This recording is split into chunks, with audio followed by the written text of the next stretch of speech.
Hello everyone, sorry I was just I was finishing things.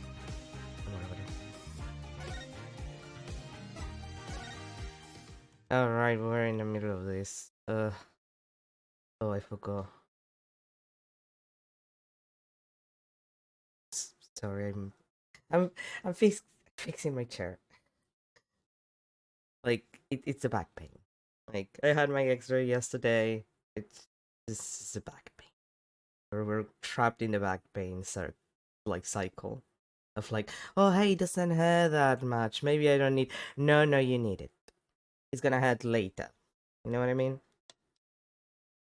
Now that we're done with that, I'm done with fixing my chair rather. Right, we dealt with you. You were giving it. We were in the middle of the inside. I forgot we had to do this. Anyway. Yeah, your contradiction is normal. Whatever you say, sweetie.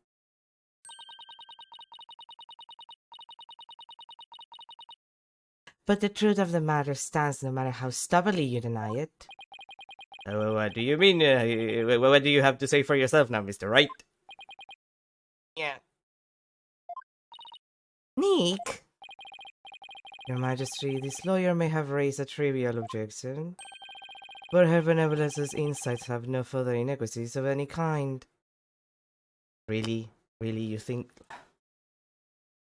Nahida, until she leaves the courtroom screaming and crying, kicked out by a bailiff who is not allowed to whack her balls because she's a princess, it's no, like, no. No. Yes, so it would seem. Wait a second, but there is another contradiction.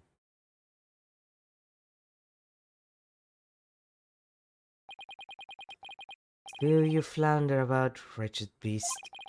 And you act What? Oh, okay. I had to read that sentence twice to make sense of it. Don't I hear that? Why do you have to talk like that? About me, especially. So you rack that beauty brain of yours, nothing worthwhile will come of it. Maya, please tell me you remember something that might help us out here. Do you have like a secret tool that will help us later? Sorry, I don't really remember a thing. But now that the place I was standing in has changed, who knows? That alone may cause a new discrepancy with Princess Raifa's insights. Well, most realistically, there would need to be like a third person.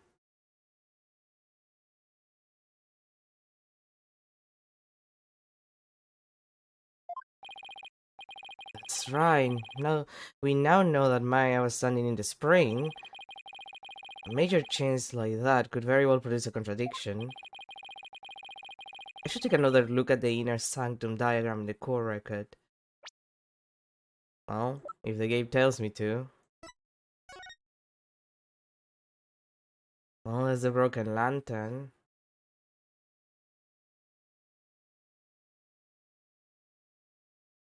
Like, how do you explain the broken lantern?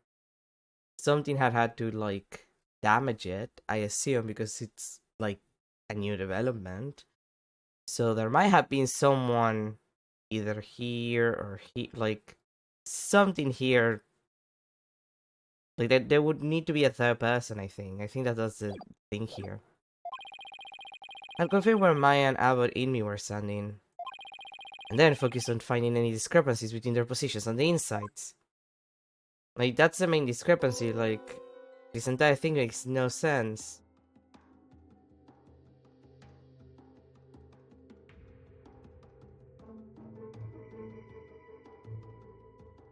Hmm.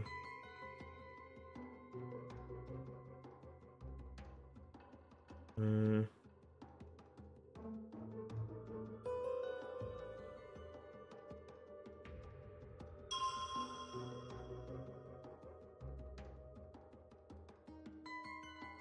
Yeah, why is he...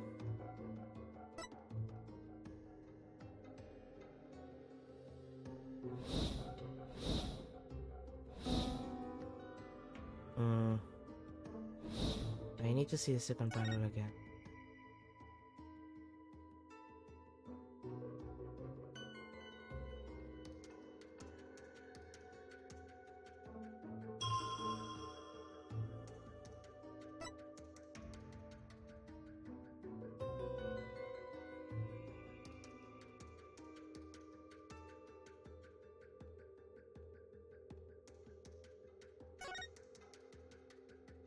Wait, it's not. Shouldn't it let me like select the lantern?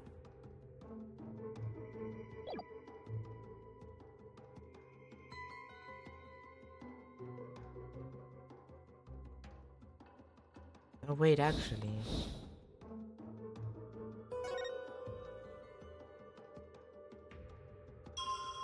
Okay, the win actually. Hmm.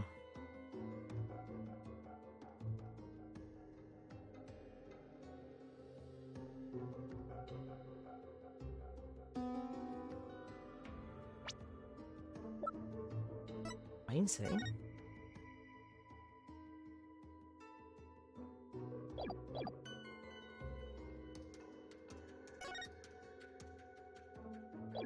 This. Yeah, I think. Objection! Am I incorrect or?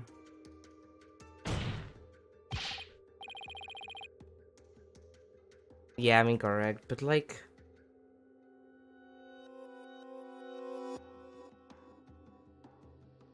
Did I? Oh, should I select the lantern then? Rather than the win? Your benevolence, isn't this statement inconsistent with the vision? Inconsistent? I think not. Exactly. That's where where the inconsistency lies. No, I believe it is in the defense's thought process that the inconsistency lies. Couch. I guess there wasn't an inconsistency there after all. No, there is. It's just I selected wrong.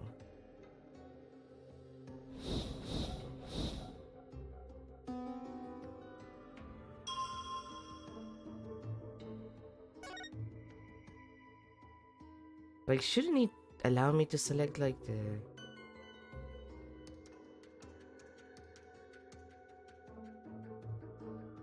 Or maybe I need to let it play a little.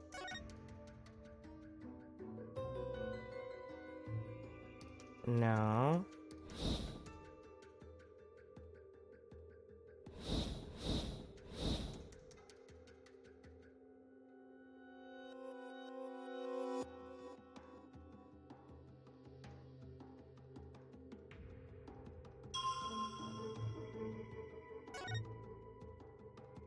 Mini pressure is a lantern.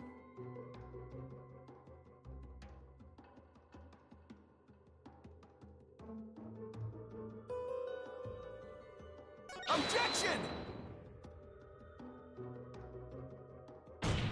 Wait.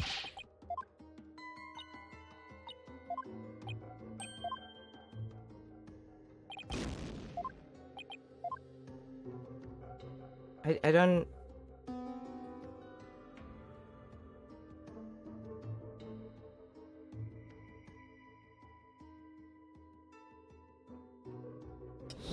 Like, the thing is that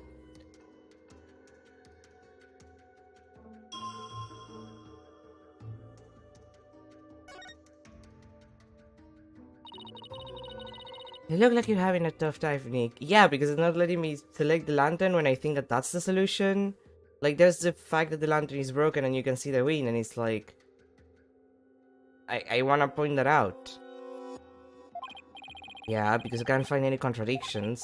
I mean, the sensations in the vision all seem perfectly fine to me. In that case, why don't you read the insights while focusing on what the victim saw?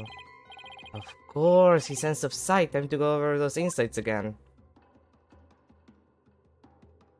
Yeah, but like, am I an idiot?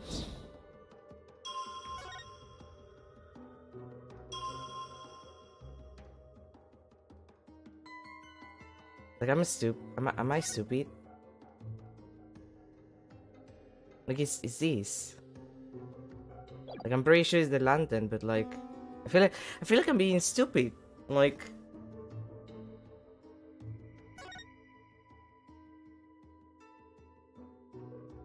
Shouldn't that be the important part?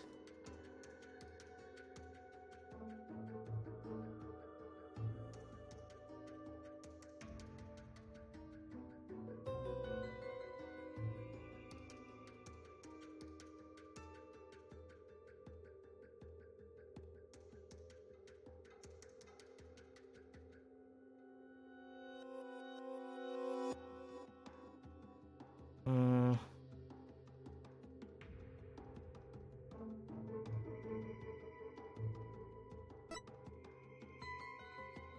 Yeah, I know, that's... It has to be this one.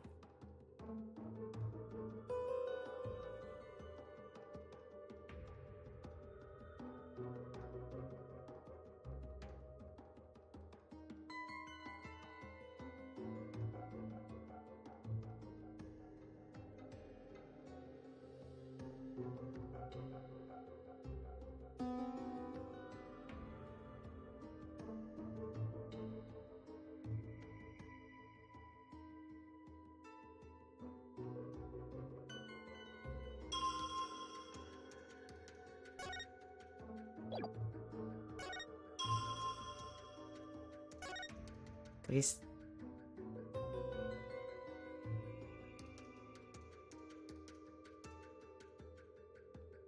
Like, how is it not...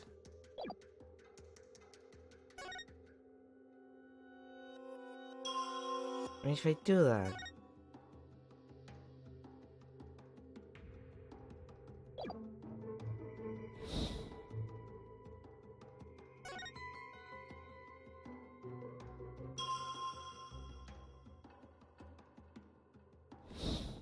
Okay, no. Like, it has to be here.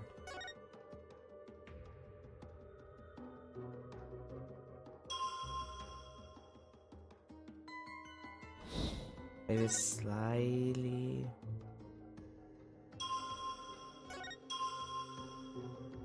Like, is it...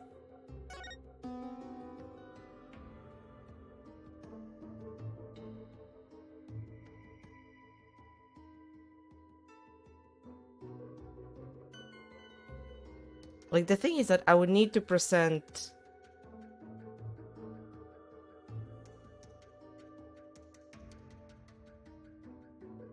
Like, it's clearly the answer, because it's not the poolside. Not the poolside lantern, it's the opposite side lantern, because it's the one that's broken.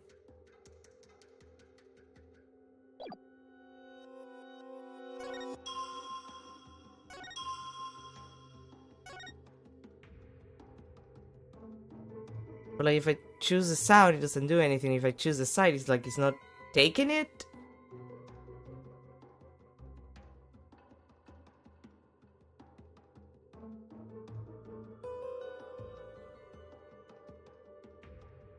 Like, unless I have to do it in a very specific point in time.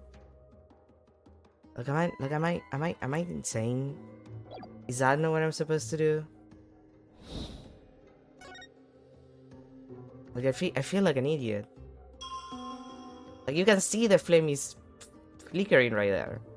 Because it's passing by, because the wind is blowing. Like, passing by because there's no car for the flame. Like, I'm selecting right on the lantern. Like, how could he see that? Objection! Oh, so it has to be in that precise moment and never in another point of the fucking vision?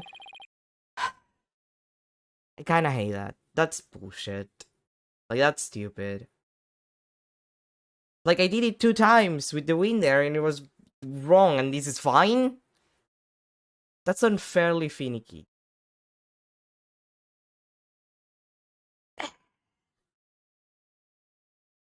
I hate it. I hate this. Your Benevolence, I found a new contradiction. You did. Huh. No doubt it is another of your vile attempts to slander my insights. No. Nope. Take a good look at what the victim saw. It just might change your mind. The lantern flame behind the accused was flickering. There is nothing unusual about that, especially as the wind had said... No, that's where you're wrong. If the accused had been standing in the spring, yeah, he couldn't have even seen the lanterns by the spring.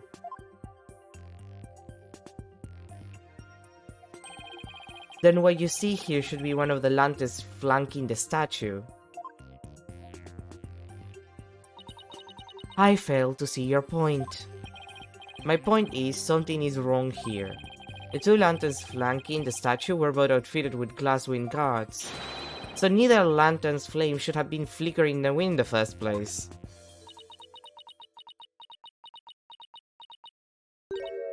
Huh. She seems pretty clinic. I don't remember saying anything funny. I failed to see what you wish to prove here, but very well. I shall refine the vision and reveal the truth for all to see. Yeah, whatever, bitch.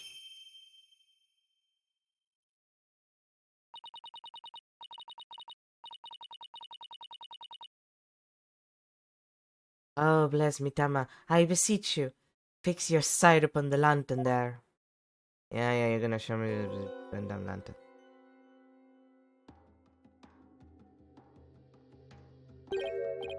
Huh, that lantern doesn't have a wind guard on it. And rightly so. But the wind guard was removed to reveal the sacred flame within for the rite of fire. Therefore, there is nothing odd about the flame flickering. Say what? But when we searched the crime scene, those lanterns had their wind guards on. That's because the police put them back on. Their sacred flames have burned uninterrupted for hundreds of years, Defense. We could not risk them being extinguished even during an investigation. That would never fly back home. Well, Badhead, are you done quibbling? If so, then it is time to bow down before this testimony of the Mitama. Meek? Don't worry, Maya, I'm just getting started. You know how it is with me. Alright, let's go over everything we know so far. Maya was wearing Lady Kira's robes and standing in the spring. The High Priest is thought to have been moving toward her, so I should look for sensations that stand in contradiction to this arrangement. Won't give up.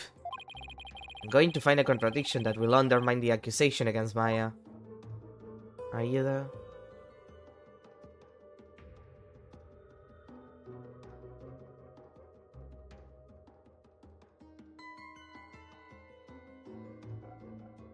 Wait. No, go a little bit. That's the broken one.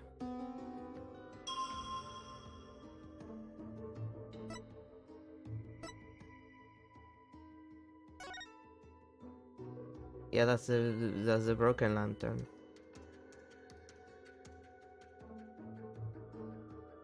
Objection!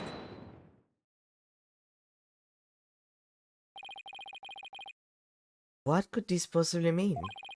That lantern clearly contradicts the inside. This contradiction will overturn the entire case I've been building. Are you alright, Mr. Wright? 1 minute you shout out and in the next you fall silent. Perhaps it is like the bellow of one who is barreling down a hill with no way of stopping. Is that not right, Prosecutor Sanmari? He has no opinion on this. Don't get cold feet now, Phoenix. Even if this overturns the entire case you've built so far, the only way is to keep moving forward, because that's where we'll find the truth. Sorry, but I'm not barreling down a hill. In fact, I'm in full control of everything with the indisputable contradiction I found.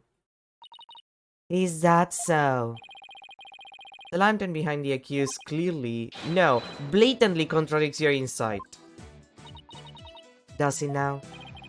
One of the lanterns on the entrance side of the inner sanctum was broken, and if you watch what Abbot Inmi saw in his final moments,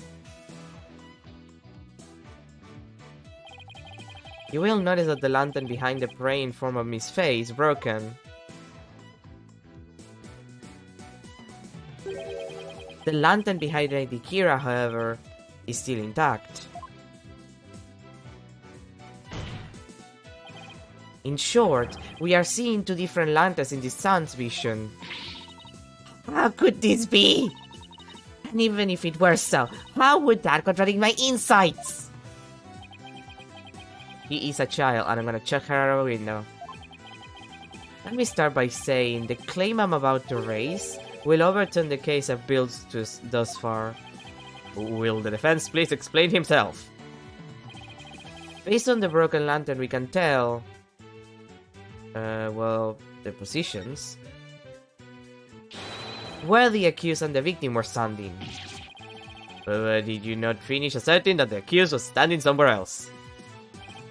I did, and I built my argument on that faulty premise.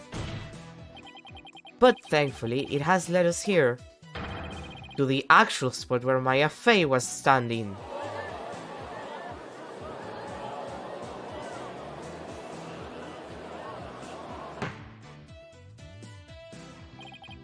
I must say, if the defense keeps changing its assertions in such capricious manner, its credibility may come into question. My credibility is always into question. I'm willing to take that risk, Your Majesty, because I believe this will be the last time. I'd like to start by pointing out the actual spot where the accused was standing. Very well. Kill.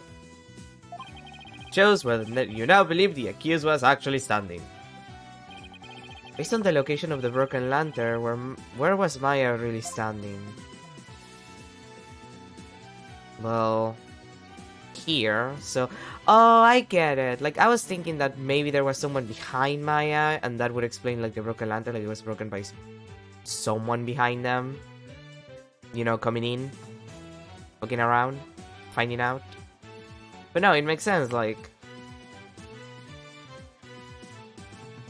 she was here, and then there was another person in front of her, or, like, another person that put themselves in front of her once she passed out. But yeah, she would be... Take that! and you are sure it was there? Oh, my hand slips. Sorry, can we just say that that one didn't count? What?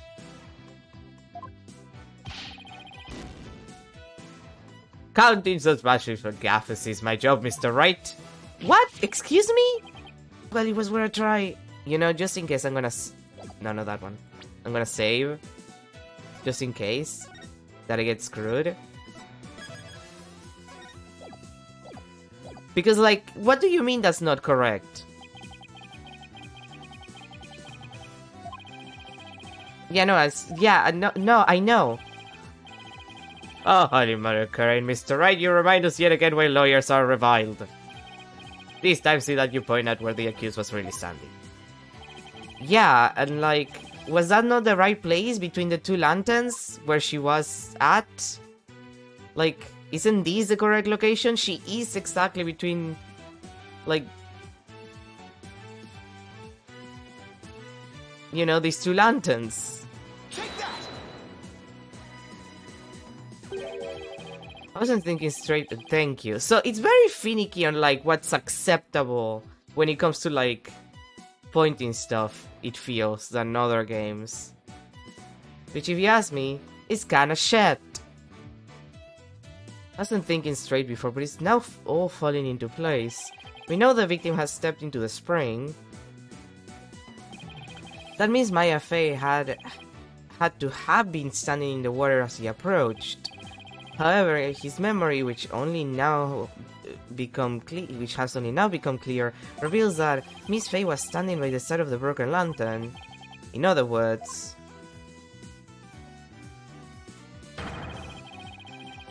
she was standing where she was supposed to be according to custom. Does that not bring us back to the very beginning? Nor if there was a third person, because then it would be her, the abbot, and the person that committed the crime.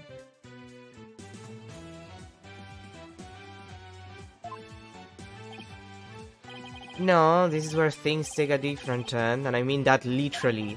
The victim had to have been moving toward the spring.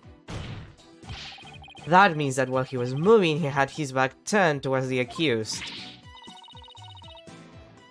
What's this? Do you mean to say the victim turned around during the rite? But such an image appears nowhere in the sun's vision. Actually, it does appear. Right when he's reading the sutra thingy. Like when he's with the paper, you wouldn't see if he's turning around when he's doing that. It's just that no one noticed until now. And then no one noticed. How could no one have noticed something so big? There was a moment when the scripture the victim was holding was all we could see. Thanks to that, none of us could tell that he was in fact turning around in that moment. Objection.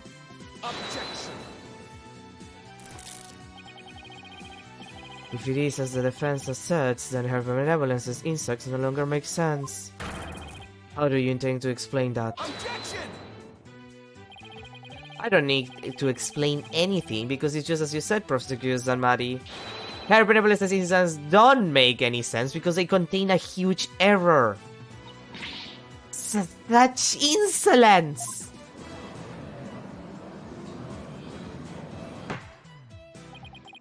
A huge error, you say? Do explain. The huge error is the number of people there. There has to be a third person. I believe this is what happened at the scene of the crime. The victim was reading a sutra when suddenly he sensed someone behind him. He immediately looked back to see someone dressed as Lady Kira standing there. Wishing to see who it was, he approached the robed figure. That's when he was stabbed. He got the stabby stab. This cannot be. Oh, but it can, and it is. The incident stating the accused stabbed the victim is wrong. And that is the real truth lying behind this testimony of the dead.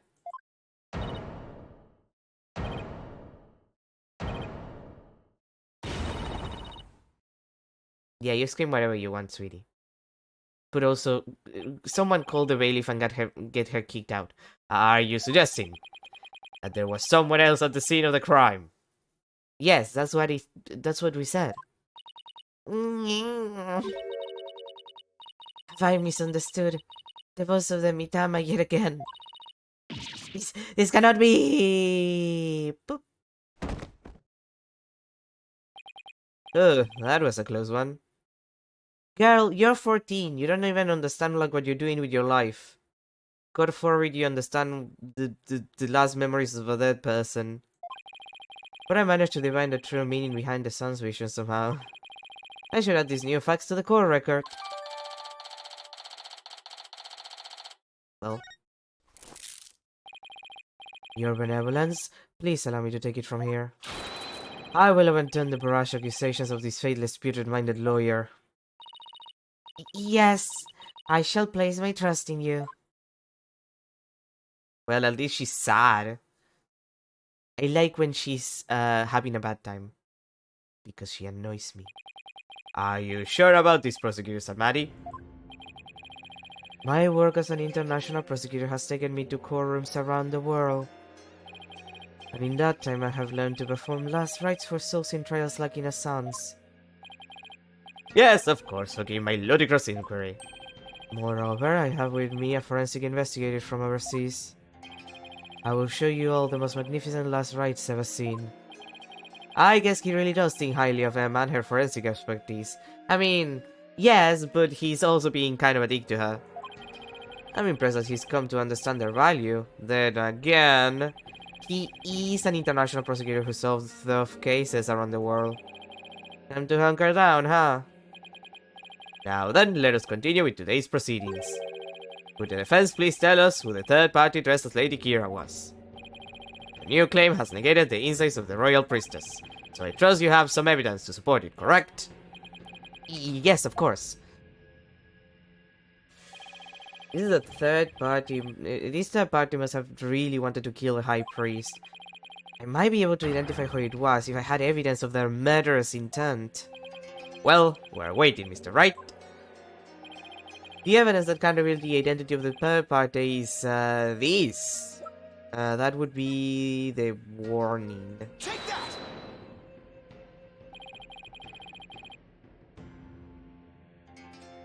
3 days before the purification rite, the victim received a warning letter from an identified individual.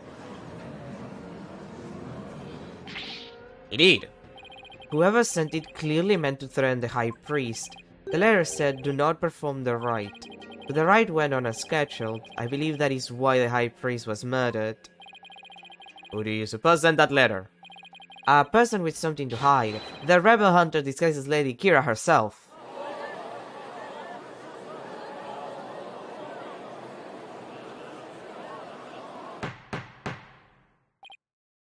Peace.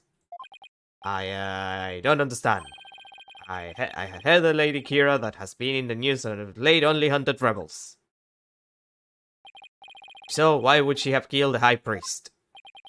Excellent question. Maybe it would help to think of it this way. What if the High Priest had secretly been a rebel?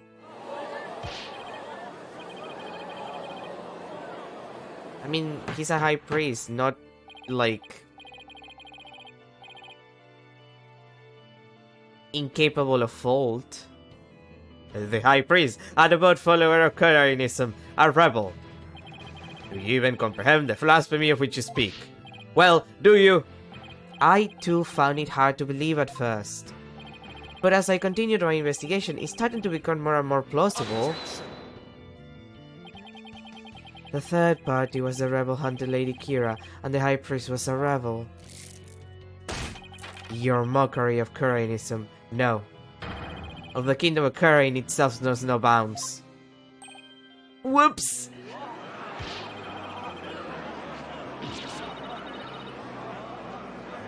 I'm just saying, you guys, if he got killed by he got the warning letter. Like he got out. Like if the High Priest gets a warning letter from the rebel killer that says "Do not do this thing," and then he gets killed when he does the thing, I'm going to assume that it's because she has a reason to kill him, and that reason may or may not be because he's a rebel. But like, there's physical proof that this is true. Phoenix, do you want to show them like the arrow thingy, maybe?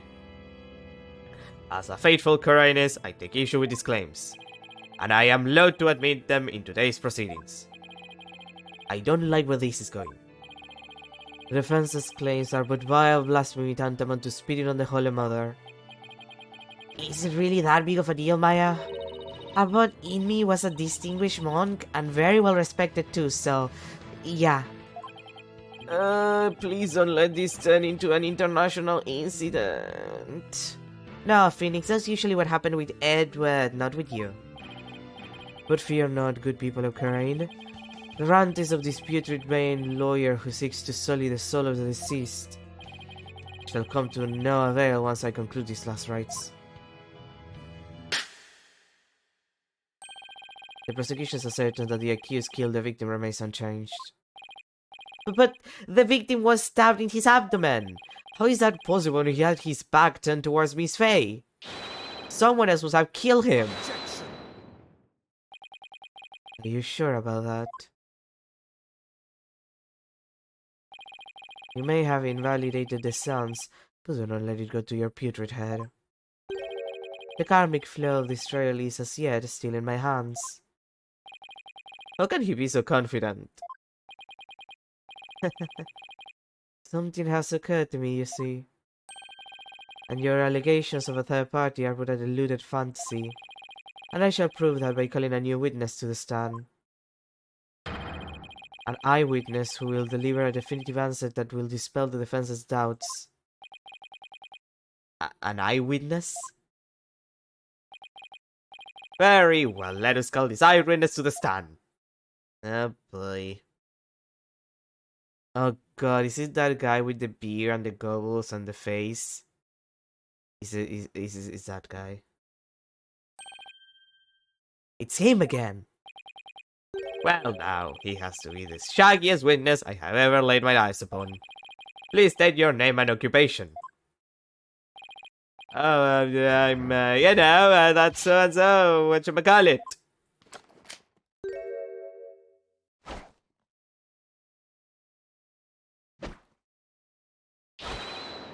Anonymous TBD! At least that's what they're been calling me. TBD has seemed to be determined. Can you just tell us your real name? The witness has suffered a blow to the head, rendering him amnesiac. Therefore, I name him Anonymous TBD in my report, but he thinks TBD is part of his name. Objection! You're letting an amnesiac testify? And also you call him Anonymous? I have no fear. I have already questioned him at length. While it is true he has utterly forgotten his name and past, his memory of what he witnessed is still very much intact. This must be a joke. Considering the depth of information, any new knowledge may be of help. Therefore, I will permit this testimony. Now, Mr. Inmus, please tell us what you saw.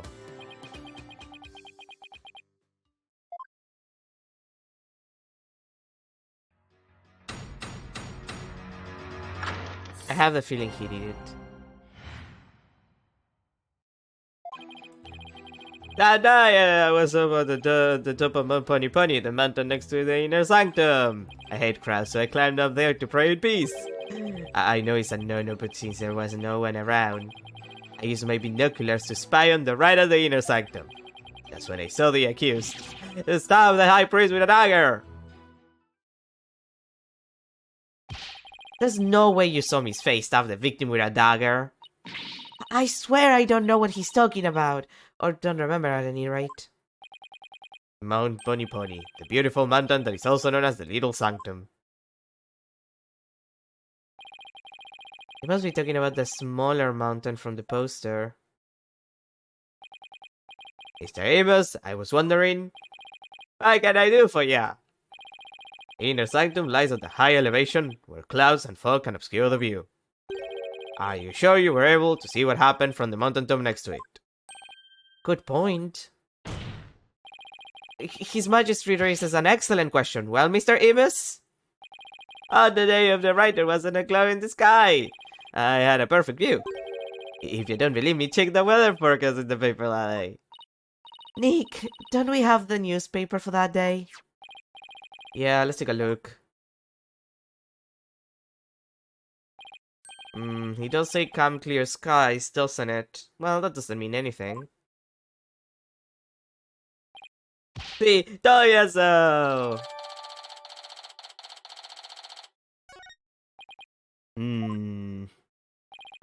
Well, it would appear the witness has offered testimony worth hearing. Mr. Amos, I too have a question for you. Ain't he already questioned the witness? Well, that's what I'm here for, right? Shoot! How was the accused holding the dagger? Was she holding it underhanded, its blade protruding from the bottom of her hand? Yeah, I believe she was. It's called a reverse grip. I thought as much. Hold it! Hold it right there. What bearing does that have on this case?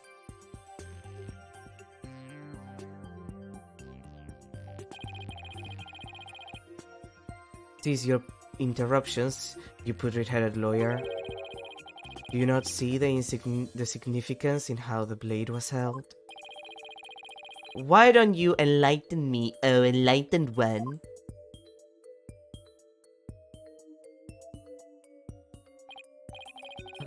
I knew you were a fool. I can already picture you in your next life. Next life? Am I gonna be a hedgehog? You know, to keep the spikes and everything? Yes, after you served rights for centuries in the pits of hell. You shall be reborn as a witless sea urchin with barbs limited to your posterior. Oh. You shall live a short, inconsequential life, only to be brutally devoured by a sea otter. That was a bit excessive. I simply asked what the dagger grip had to do with the case. Now pay attention. How the accused held the dagger is of vital importance. With such information, we can infer exactly what actions she took. You were saying that the victim was killed when he had his back to the accused. Is that correct? Yes. As such, the accused's dagger grip tells us something very important. The accused approached the victim with the victim from behind, swung her arms around him, and plunged the dagger deep into his abdomen, using a reverse grip. What? Thus, Mr. Imu's testimony clears up any doubts that might remain. Ha ha ha! And it coincides with her benevolence's insight as well. Fuck that, little bitch. This is a disaster. I thought I'd blown those insights out of the water, but now they're back to haunt me. Well, Phoenix, you know what they say, you can never get away from 14-year-olds' opinions on the internet. And I guess in the court of Kurain. Now then, the defense makers examine the witness.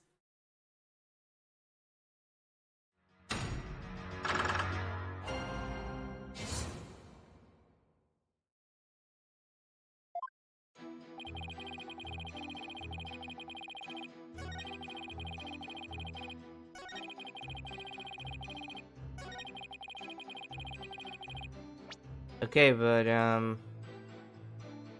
where is that? Oh, right, the entrance was shut during the, yeah.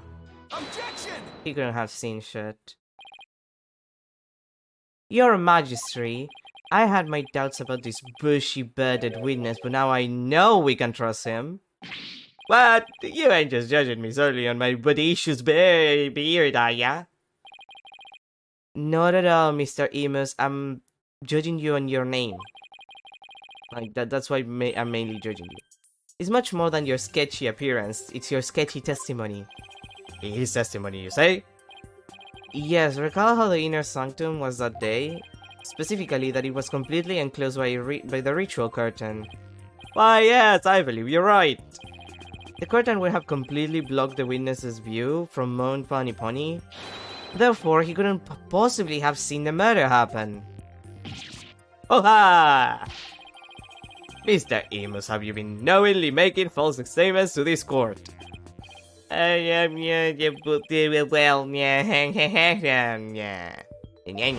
Aye, you got me. The witness would lower his voice. I didn't actually see the accused herself. He didn't actually see the accused herself? What's that supposed to mean? Let me set the record straight, I beg ya. Oh boy, again with this shit.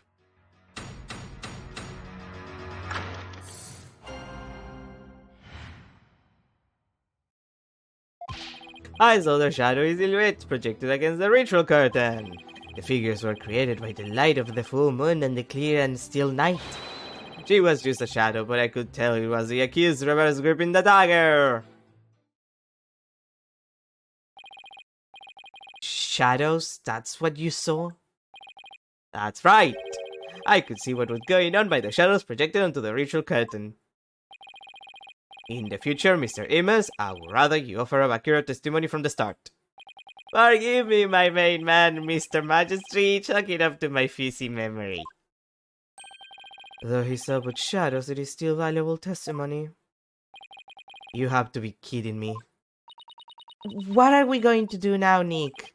All I can think of is to look for inconsistencies between the actual right and what Mr. Imus says he saw. Now then, the defense makers examine the witness once more. Again.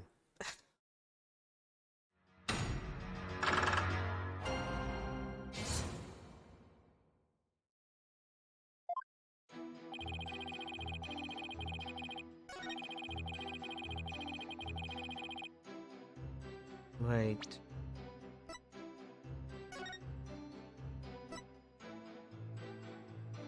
Uh-huh.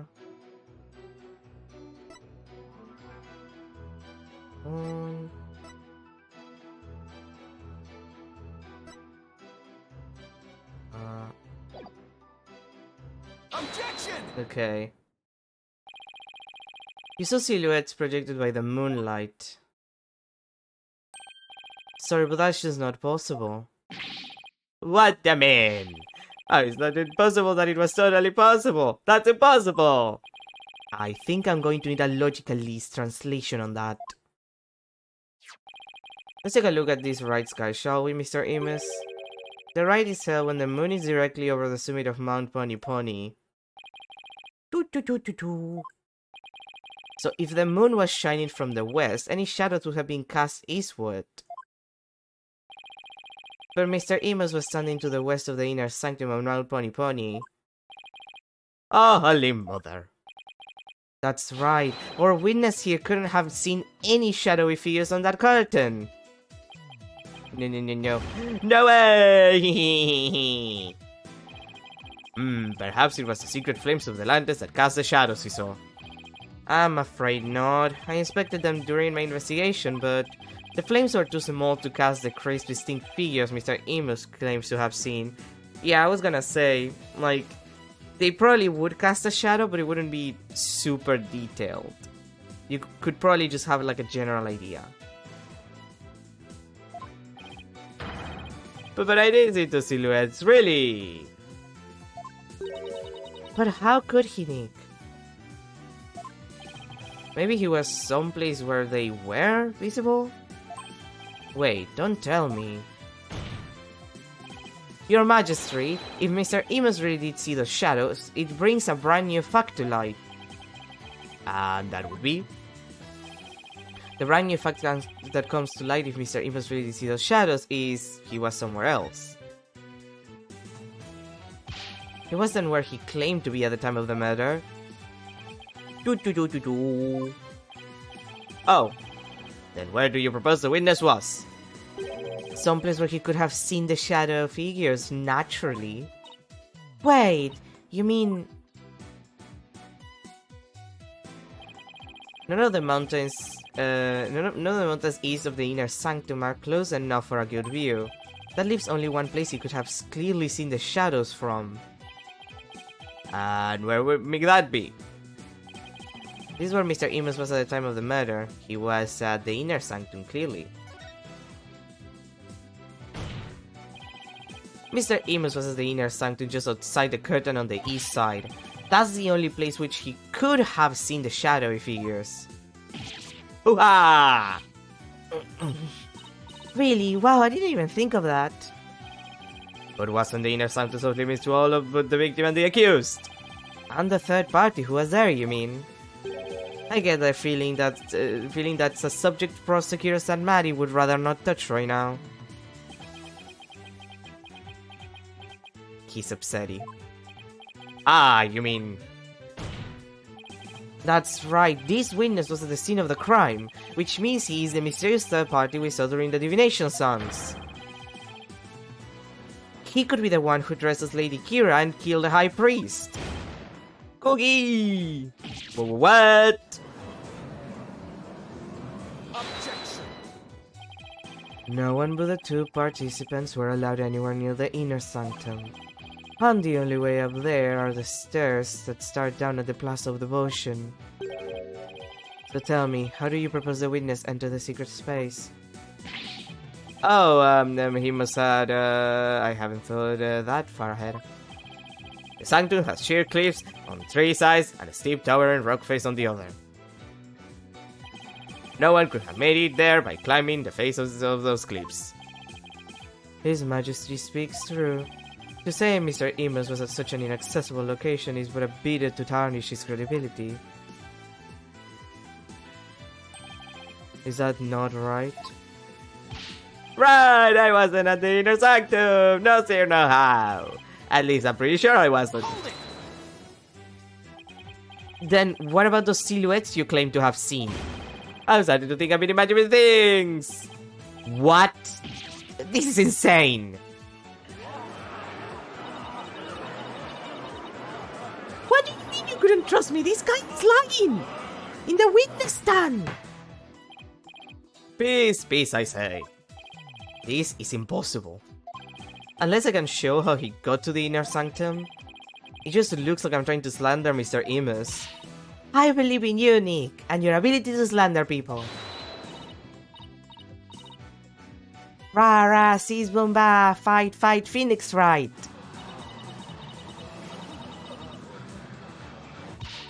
What's your problem, lady? Phoenix Wright is very trustworthy, I'll have you know.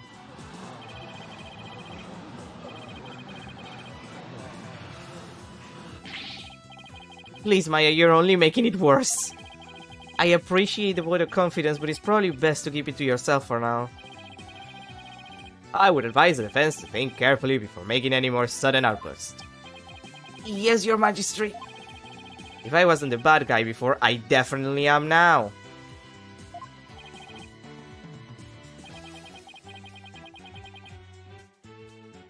Now, Mr. Imus, I would like you to think back carefully before you testify next about where you were that night.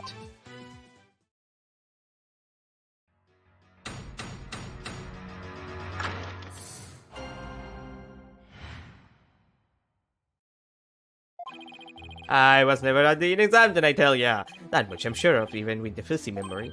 Besides, it would have been impossible to get there in the first place. Boy, you lawyers sure are scary.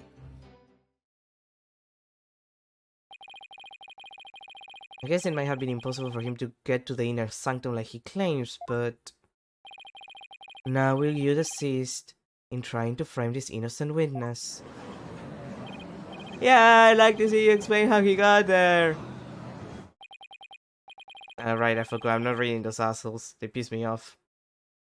Mr. Wright, this is not time to end these cross-examinations. You and your stupid gay-ass butterfly. A moment of desperation leads to 100 million years of torment. It means that for each moment a sinner spends struggling to deny their sins, 100 million years of torment are added to their time in hell. Kurainism is the strictest religion ever. And just so you know, you've already accrued 200 million extra years.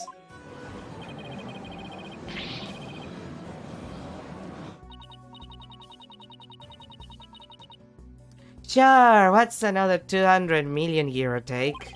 Well, it's a big deal to me. I can't keep saying that the witness was there at the inner sanctum if I can't prove it. The problem is, how am I going to do that? Well, I have a couple of ideas, Phoenix.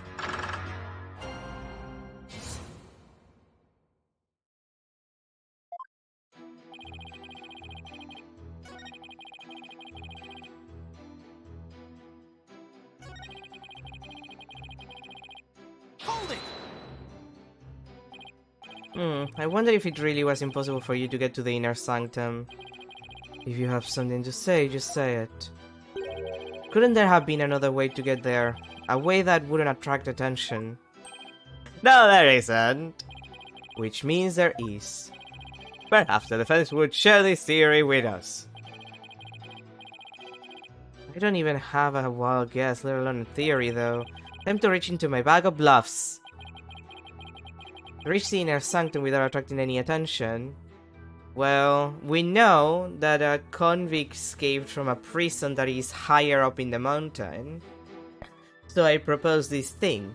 What if he just fell down from the upper part of the mountain, like silly style, and then you just, you know, he just fell on something soft at the end, and or had like a parachute or something. Maybe you fell from the sky.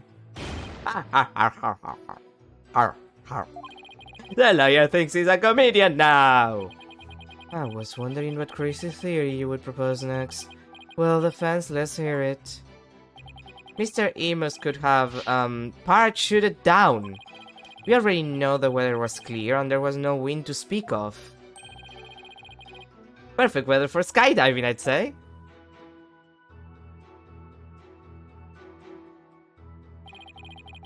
Now that you have been backed into a corner, your delusions grow even more delusional. Let me check something, actually. There they are. Yeah, no, they look like they're like a stitched parachute. Like they're stitched in such a way that they could serve as a makeshift parachute. The inner sanctum is on a tiny ledge upon a sheer cliff over 2,000 meters tall. One misstep and a skydiver would soon find themselves in the Twilight Realm. Yeah, I don't care how still the wind was, even I couldn't have made a jump. Wait, what's the building on top of the Sacred Mountain? That is that is Royal Penitentiary number 4. 4? You have 4 of those beaches? Oh right, Princess Raifa mentioned there was a prison up there. How do you get your prisoners up there anyway? By helicopter, but only with authorization from the Minister of Justice. He's the only one who can approve flights that pass over the inner sanctum. That's kind of useless as far as prisons go. Might I also add, defense, that no parachute or any other equipment necessary for skydiving have been found. Ah, yes, Zane, I flew down there by flapping my arms. I may be an incredible dude, but even I'm not capable of that. Please add that statement to your testimony, Mr. Amos. It's not like I can fly through the air either. No, but how do you feel about this makeshift parachute? Objection! Mr. Amos is right. He couldn't have skydived down there without any gear. Well, now finally come around, have you? Now you see that I couldn't have possibly been there at the inner sanctum. Right. If you didn't have any gear, that is. What on earth are you talking about? That overreaction is a dead giveaway that I'm on the right track. Take a look at this piece of evidence. Look at this photograph. Those are prayer flags, are they not? Yes, but they have been sewn together to create one big banner. A banner that could also function like a parachute. Conca. The people of Karain are so used to seeing prayer flags that the police didn't even think twice about these flags during their investigation. No, this cannot be. The witness landed on the inner sanctum by using these prayer flags as a parachute. Is that not right, Mr. Amos? There's no way out, I'm surrounded. Mr. Amos? All these talks shocked my memory. I guess I was there at the inner sanctum after all.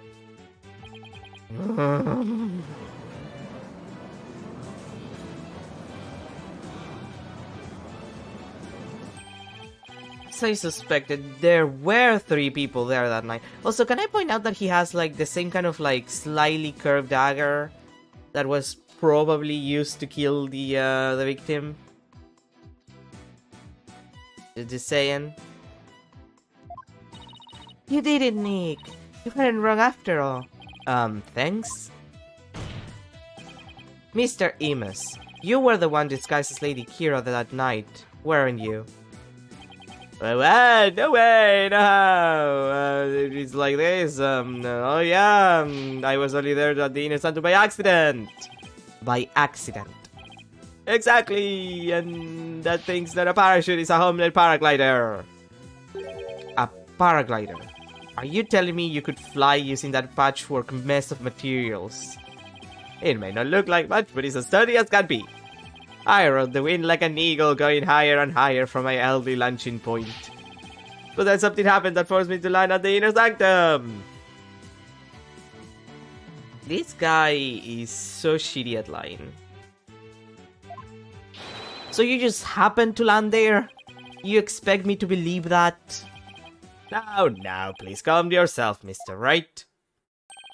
However, the fact that the witness was at the inner sanctum is crucial testimony indeed. And it certainly warrants further explication. Therefore, let's continue with more testimony. Oh, goddamn.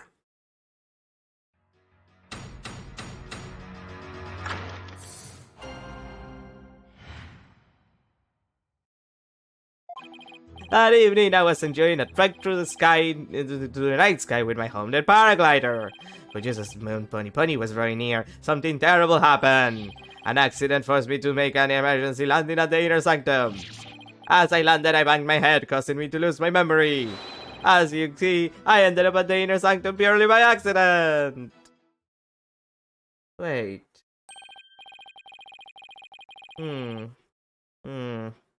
Mr. Amos, you failed to mention any of these during your pre-trial questioning. God me help! I mean, I'm just remembering it now. Continue such slipshod testimony and you will be cast into the hell of hangnails. where you shall have hangnails grown and reaved out of for 800 million years. Hurrah! I think I'll pass on that. Looks like that court prosecutors that Matty off guard. Actually, can I...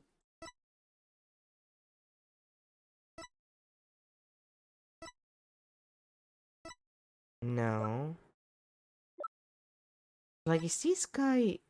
Like, he doesn't have the same nose, so clearly it's not gonna be that guy, but...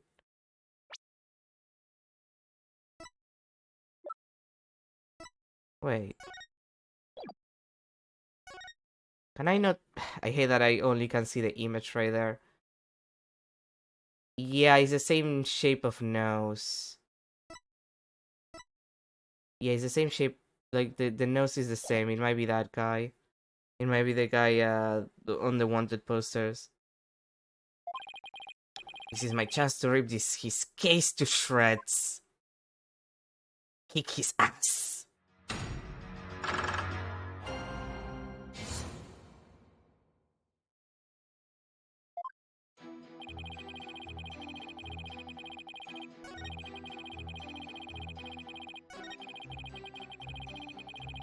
What kind of accident? Hold it! What exactly was this accident you had? Good question! Now what was it again? Wind? Oh yeah, it was a wind! And not just any wind, but a sudden gale force wind. Made me lose control. The wind was strong enough to make you lose control. You got that right! Okay then, please add that to your testimony. To make it a gigantic contradiction. Gale force winds came out of nowhere, so I made an emergency landing at the sanctum. Impossible. Objection! We have a saying in my country, Mr. Amos. From one light sprouts another. Ah, what's that supposed to mean? It means someone caught lying will lie again in an attempt to conceal their first lie. In other words, this current testimony is just a blatant lie you're telling to cover your tracks. What did you say? You claim gale force winds cause you to lose control, but this newspaper has the weather report for the day of the murder. In fact, we talked about it like 5 minutes ago. It says, the area around the inner sanctum will enjoy calm, clear skies today. Volkanka! Why, I do believe it does say that. From one light sprouts another, that makes sense, but... Is it really a saying back home? I've never heard of it. Yeah, I kinda made that up. For real? Your Majesty, the witness testimony contains another flaw, one that's even more fatal to his cause. More fatal, you say? The defense will explain himself at once. Mr. Amos claims he was flying up around the inner sanctum with his paraglider, but it would have been impossible to get all the way up there without any wind. Why yes, I believe you're right. But we know the witness was at the inner sanctum, so...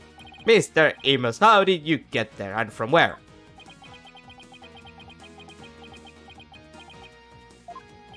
Without any wind, he couldn't have flown up there from the bottom of the mountain.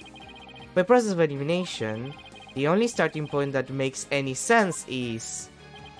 Your Majesty, I believe I have the answer to your question. To reach the inner sanctum, Mr. Amos would have launched himself from here.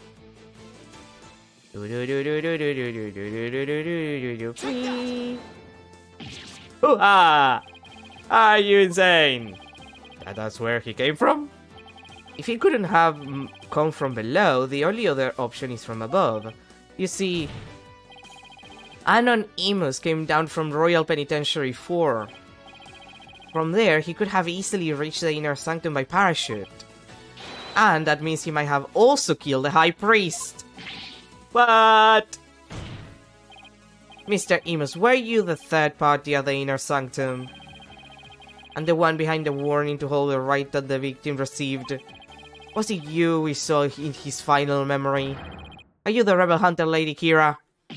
Ooh-ah!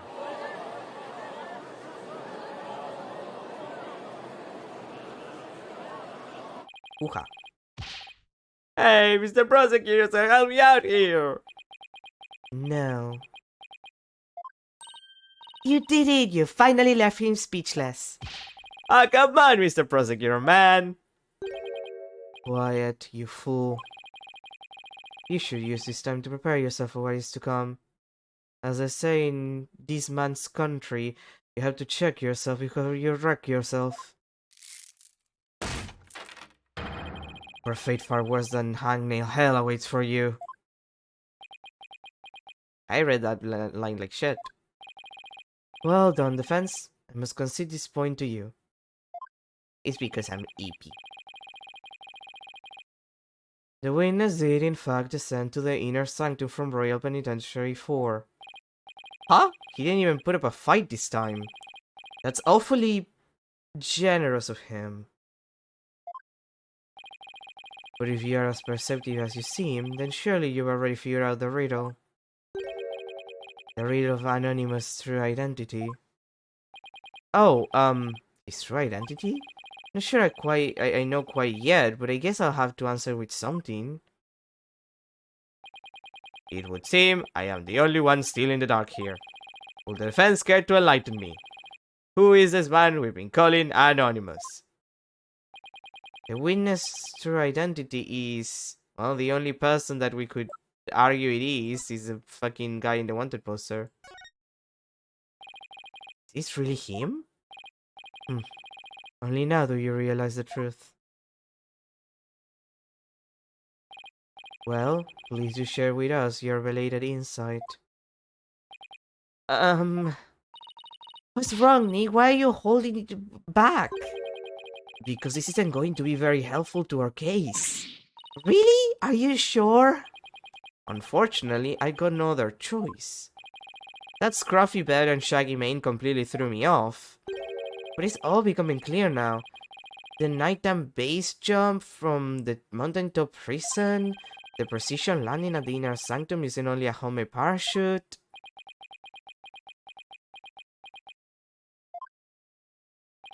Only a paratrooper, or more precisely, a former paratrooper could have pulled that off. This witness is Dad's Arable, prison's KP, and key member of Dirk's rebel group. What? Haha!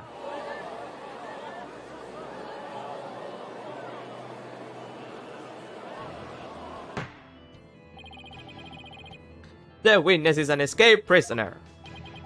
Precisely. The police have been scouring every corner of the city to no avail. Meanwhile, here he was on their own noses the entire time. Hoo-ha! Is he supposed to be like Al Pacino? Like, it's the joke that he's supposed to be like Al Pacino? You know? Hoo-ha! I'm not good at Al Pacino impressions. Didn't think anyone was in my clever disguise! But the witness's charade is not all that has been shattered. Is it, defense? Boy, do I hate this guy! Please recall the defense's own words. Whoever sent it clearly meant to threaten the High Priest. The letter said, "Do not perform the rite." But the rite went on as scheduled. I believe that is why the High Priest was murdered. Why do you suppose, who do you suppose sent that letter? A person with something to hide, the rebel hunter disguised as Lady Kira herself. He claimed that the real killer was the rebel hunter disguised as Lady Kira. Yeah, and what's your point? What of the witness's true identity? Only a paratrooper, or more precisely, a former paratrooper, could have pulled that off. This witness is Dad's Arable, prison's KP, a key member of Dirk's rebel group. Oh no! He is a rebel and an escaped prisoner. He could not possibly have been Lady Kira, mortal enemy of the rebels. No! Wait, that doesn't destroy your case. Now, perhaps the witness will enlighten us to the truth. After all, he has yet to refute any of this. Hoo-ha! You got me. I'm the razor-sharp fangs of the Defiant Dragons.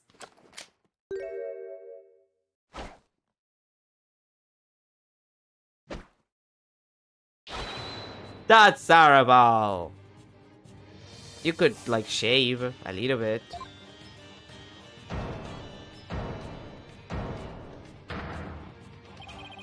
When did you get your memory back?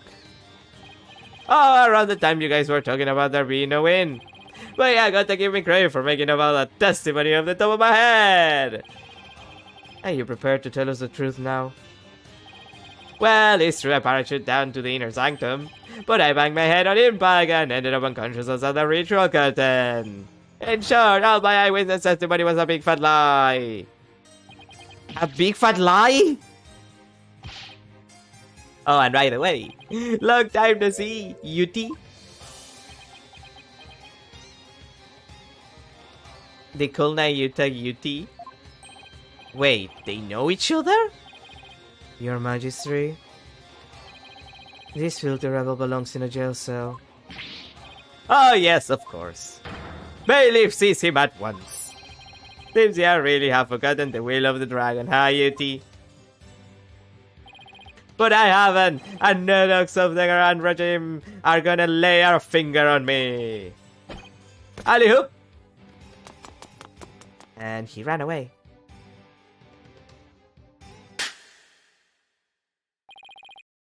Deploy available resources. I want all units placed on high alert. Okay, but can we talk about the trial, please?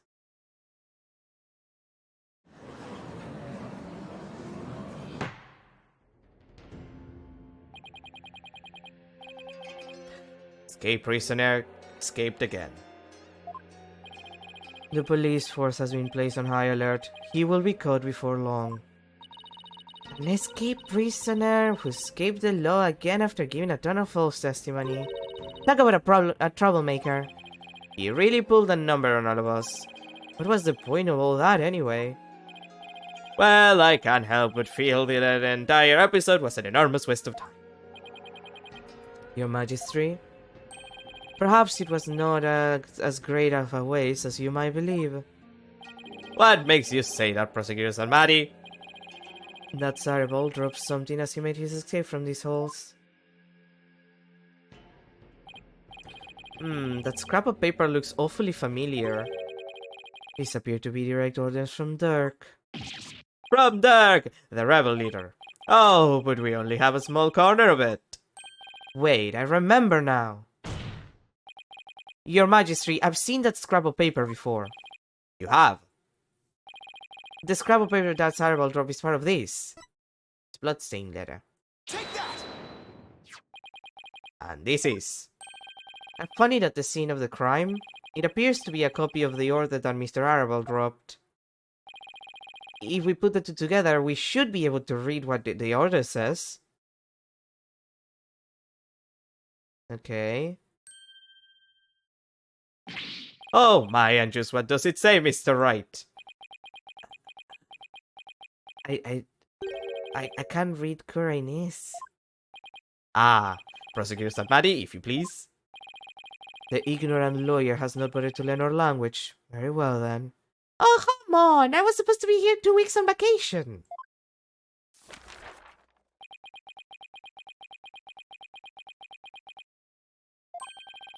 I do not understand. Well, what does it say? Using the lamplights as a landmark, he was to parachute down to the inner sanctum. Upon the rite's completion, he was to don Lady Kira's robes and make his escape. What?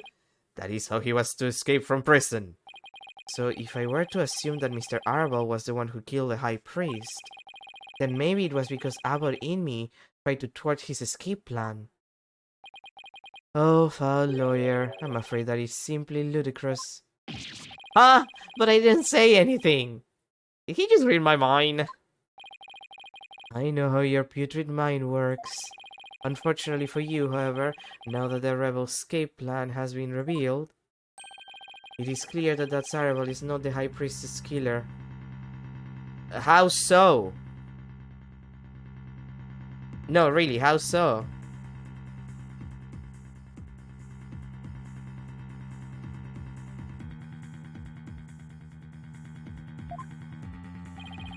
How can you be so sure?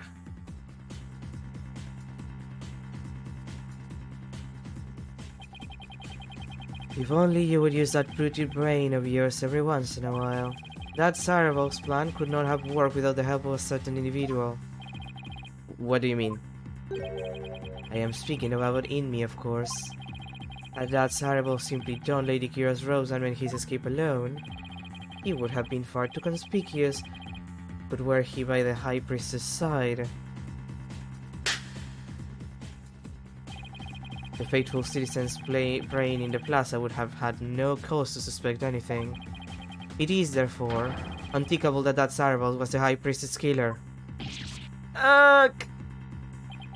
So then you're saying the High Priest was oh, I cannot bear to say it. I am afraid it is so. A number among the rebels who threaten our kingdom. How could this be? Oh, when he says it, he has like all the people freaking out and being dramatic about it. And when I say it, it's like, oh, this lawyer is a liar and shit. Fuck you too, you duck. Let it go and move on. Accept the truth. It is the only way. And that goes double for you, the fans.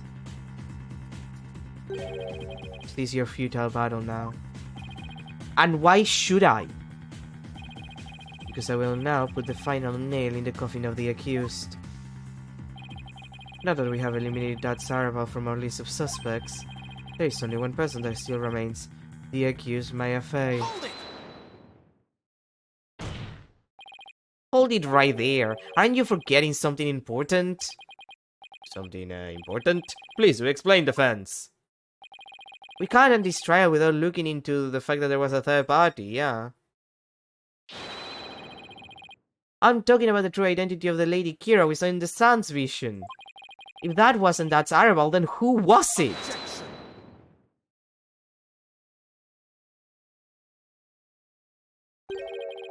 The matter has already been resolved. It has? What's he talking about? It is as I have maintained from the start. There was no third party in the Sun's vision. Objection. But there was another Lady Kira there besides Maya Fey. We all saw her!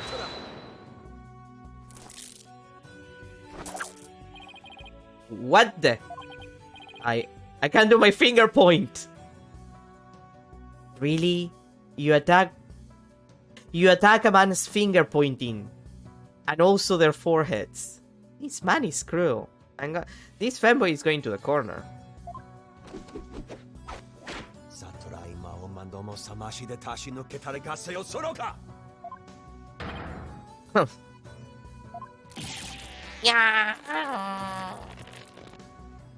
You know, if you break my arm, you're gonna have to pay for the, fixing.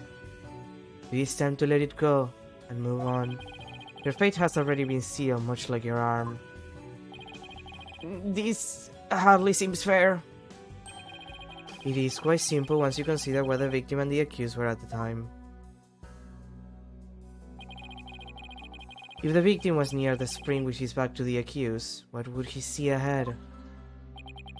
Besides, the water itself... oh god, I thought it was fucking Utah. Besides the water itself, there is nothing but the Warbat statue. Precisely. The Lady Kira we saw in the Suns is a Warbat statue wrapped in her sacred robes. No way! The accused wanted the false Lady Kira to appear in the Sun's vision. Before she came from behind and stabbed the victim with the dagger in a reverse grip. But why would the accused want to do something like create a false Lady Kira? To show it to the victim as he was being slain. And what reason would the accused have to fool the victim she was about to kill? It was not the victim she was trying to fool. It was this very court itself. You think she planned that far ahead? Come again? Suspicion would not fall on the accused if it looked as if another Lady Kira was there.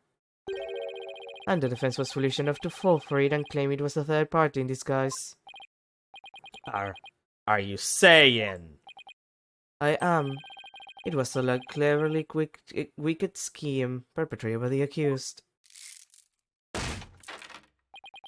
a scheme in which she sought to use the sun's vision to mislead us. Nahida, I'm gonna kick your fucking ass. This can't be happening. What a face you are making, Defense. I am surprised you are taking this so hard.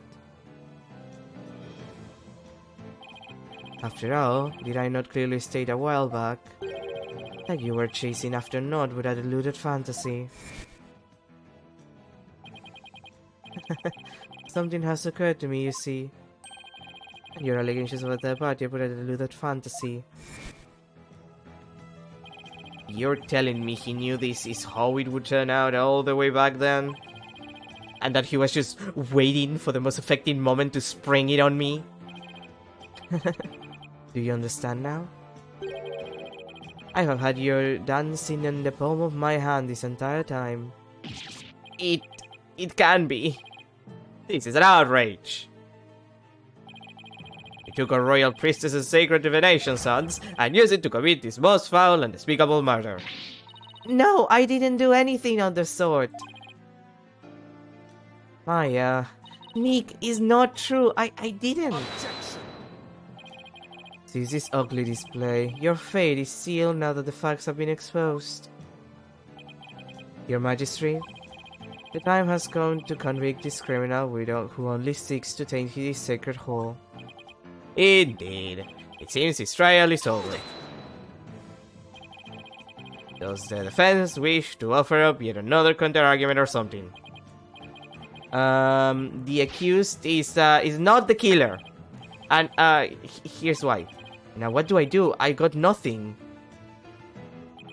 It would appear that the defense has run out of arguments to make. I thought for sure that the rebel was the killer. The only person with a possible motive, the one dressed as Lady Kira, has vanished. And I got nothing to use against Prosecutor Sanmari's argument. Damn it, I can't lose, not like this. Very well then. I shall now render my verdict. Wait! Please, wait, I'm begging you. It is time to let it go and move on. This trial need not be drawn out any longer. The defense has failed to counter the charge filed by the prosecution. In accordance with the law, I invoke the Defense Culpability Act against the defense. Now then, this court finds the accused, Maya Fey, and the defense, Phoenix Wright. God dang it. Yeah, my honest reaction to Phoenix. And he's doing the pose. Don't worry, Phoenix. Something will happen that will save our asses. Your Majesty, please forgive the interruption, but, what is the meaning of this? A body has been found in the Plaza of Devotion, Your Majesty. What's this? A body? What happened now? And we found this sticking out of the victim. Why, that's it, Lady Kira's Warba dagger.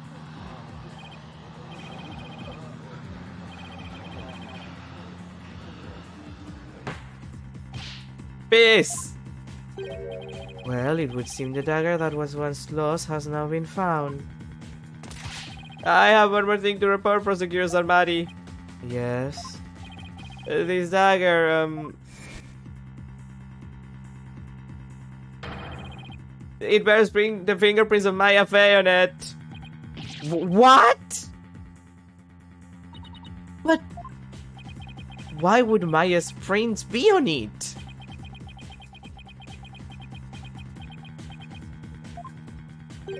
I cannot believe it, yet it must be true.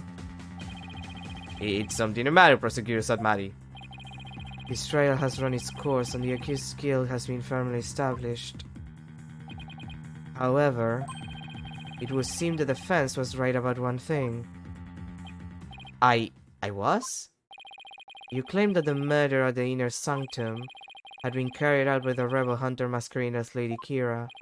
I did say something to that effect, but what of it? But for prosecutors that Maddie, are you suggesting that what I think you are? I believe the true identity of the rebel hunter who has been masquerading as Lady Kira is none other than the accused Miss Maya Fey. What? Me? What? I realize how shocking this must seem.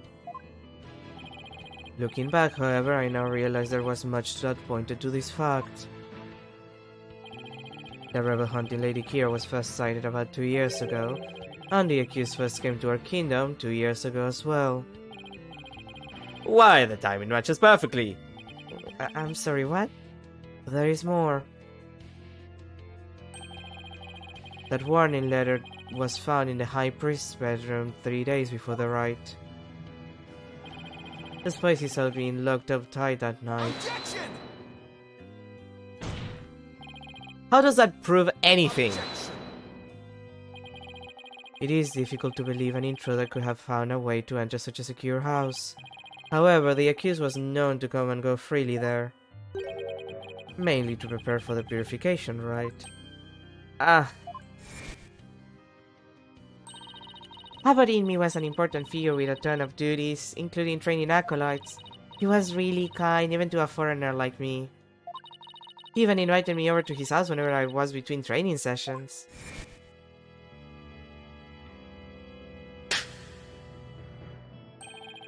The accused could have easily left the house unlocked for herself without anyone noticing.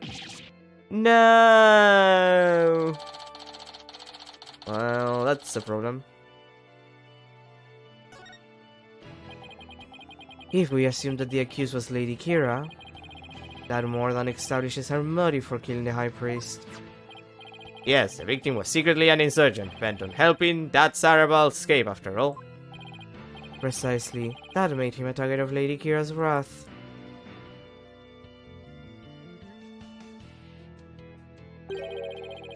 And after killing the High Priest, she then unleashed her divine justice on another rebel.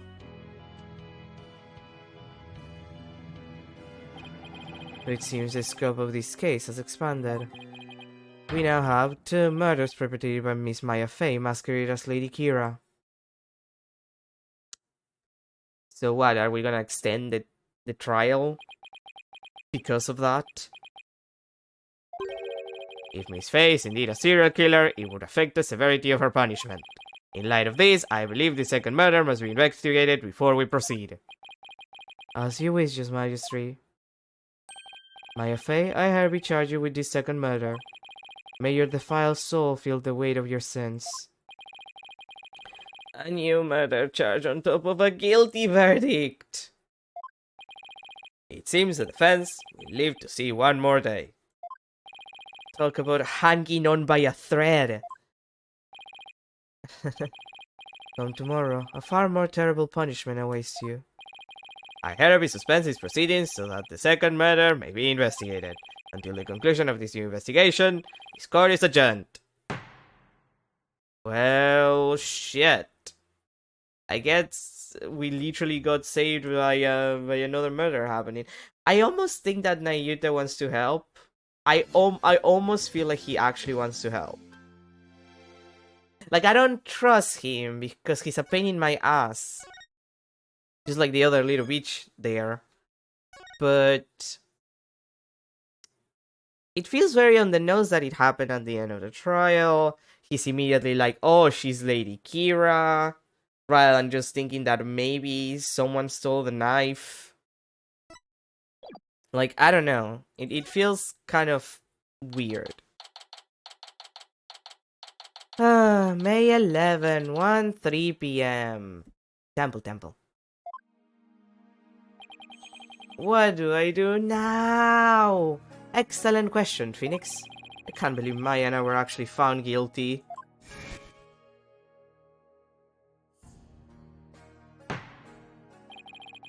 The trial need not be drawn out any longer. Defense has failed to counter the charge filed by the prosecution. In accordance with the law, I invoke the Defense Culpability Act against the defense. Now then, the score find the accused Maya Fey and the defense Phoenix Wright. Yeah. We saw this 5 seconds ago, game. Yeah, and Phoenix giant scream. Like we've been here. Come on.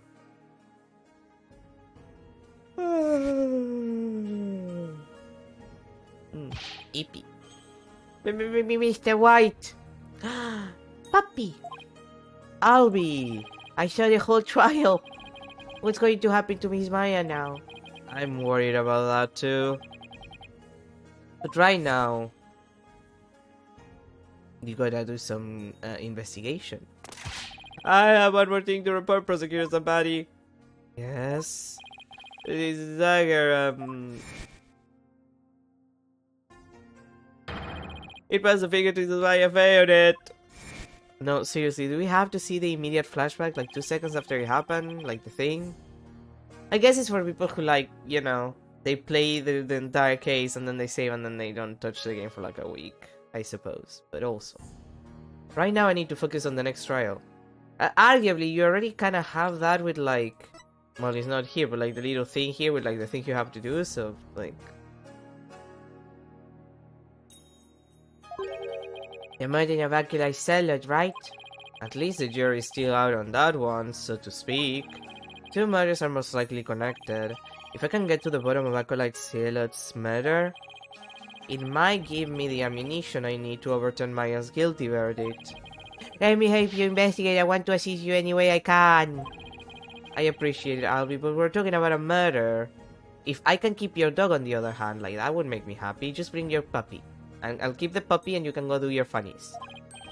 Yeah, but he's going to be half a foreigner to investigate this on his own. You have a point there. I wish I knew what to do. Hi, little shit! Isn't that, your benevolence? Princess Raifa? Oh, it's you again. The dead lawyer walking guilty of abetting a murder under the Defense Culpability Act. I see she hasn't lost any of her charm. I'm gonna throw you in the fountain. Why the long face? I thought you'd be glad I was found guilty under the DC Act. I am in no mood to take joy in your suffering. But I was unable to defeat you and had to leave the job to others. I failed in my secret duty as a royal priestess. I guess that answers my question. I've misunderstood. Devoted to the Mitama yet again. This cannot be... Boop.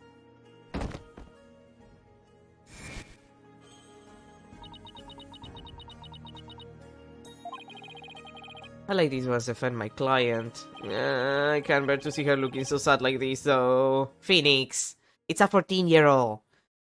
She's gonna go through like 25 different depressive phases. You can let her have it, this one. Your benevolence.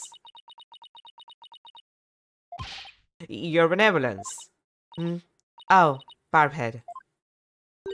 I thought you had already begun your journey to the Twilight Realm. I'm not dead yet! I still have an investigation to do for tomorrow's trial. So, go fuck yourself. What's this? Who do you mean to say? You have not given up yet. That's right. I'm going to prove Maya innocent tomorrow. But why? Why do you refuse to give up? I cannot fathom such obstinacy. Investigate all you want, I care not. You really don't mind. But aren't you worried that a lawyer backed into a corner by the DC Act might do something desperate like forge evidence? What's this? Oh, if left unsupervised, I'd be free to do whatever I wanted, you know. Okay, now to see if she takes the bait. Yes, I see your point. Barbhead? Yes? I know what happened yesterday. You perpetrated some sort of fraud or other misdeed while I was not watching. I'm going to throw this child in the fountain. Huh? That explains why I misunderstood the voice of the High Priestess soul. Yes, of course, that is the only explanation. No, really, I'm gonna throw her in the fountain. I was just trying to cheer her up. Now she thinks even less of me. Yeah, Phoenix, see, this is why you don't give the children an inch. They will take a mile. I must not allow you to sully your sacred hall of justice with your misdeed ever again. Therefore, today, I will be monitoring your every move once more. I will not fail to spot your misdeeds this time.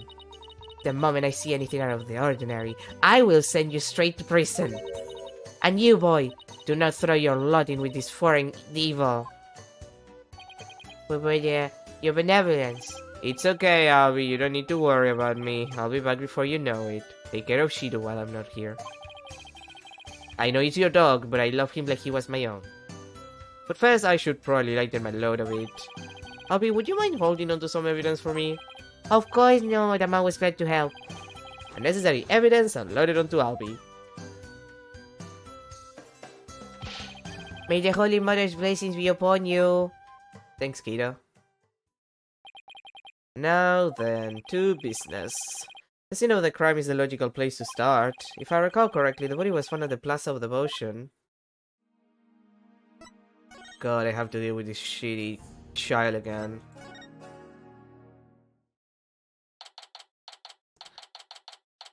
May 11, Plaza of Devotion. Oh, he was killed like mid-praying. That sucks. Oh, wait, that's a new one. Like, this space was empty and now there's like a new one. Looks like the police already finished their investigation. I think someone would be killed here. A place devoted to prayer. Body outline and flowers. Did someone leave them here in memory of the deceased? And there's something different about the players' flags, the prayer flags today. As the High Priestess' disciple, Acolyte Zealot was utterly devoted to his training. As the High Priest, and now his devoted disciple. Maya Fey will pay for this. As I keep telling you, Maya has nothing to do with any of this. And you can prove this how? What do you think I'm doing? Gathering dirt and dust for the trial? You and your smart mouth. This is precisely when you and your loyally ilk are so reviled. God damn, girl. Hey, Mr. Wright. Emma, glad I've seen you. Is that detective from your country again? Eep! It's the princess! You seem displeased that I am here. Oh, no, don't be silly. Mr. Wright, I'm so sorry about what happened to Maya. It's not your fault, Emma. You were just doing your job. And if I had just done mine... Mr. Wright... There's no use crying over spilled milk. Would you mind telling me what you know about the murder? It's do or die in court tomorrow, and I mean that very literally. Like, the most literally. Do you know that they tried to decapitate an 8-year-old? Like, a couple of days ago? Gladly. I'll help in any way I can. Remember, I have my eyes on the both of you. So see to it that you commit no misdeeds. Of course not. You're talking to a professional here. Let's see, how about starting with an overview of what happened? Sure. The victim is Pure Zealot. Pure Zealot, okay. He was the High Priestess' disciple. His body was discovered around noon today, right after the rite wrapped up. So, during the High Priestess murder trial? That's right. Apparently, he had been praying here since the day before the rite even started. Talk about a serious devotion. Yeah, it barely lasted a few minutes. This is a picture of Mr. Zealot's body. That area is in his upper back. Looks like it would have been particularly painful. I mean, it's right on the middle of the spine, so chances are he died pretty quickly. Like, painful, but quickly. Is that a tattoo on the back of his... Is that a tattoo on the back of his neck? It's peach-shaped. Everyone started leaving when the praying was finally done, but the victim remained bent over in prayer, and when they went over to check on him, they discovered he was dead, right? Oh. Yes, the estimated time of death is May 9, something between the start of the rite and the discovery of the High Priestess body. In other words, we believe the crime took place during the purification rite, and the murder weapon was the same ceremonial dagger that killed the High Priest. The prosecution believes Maya came down the stairs after killing the High Priest, and then stabbed Mr. Salad with the same dagger. Circumstantial evidence does point to Maya, but what about the cause of death? He apparently died instantly from the dagger that was left thrust in his upper back. See? Here's the autopsy report. Yeah, spinal cord injury. Like, you'll die very fast, if not instantly, with something like that. Oh no. Consider in the back pain.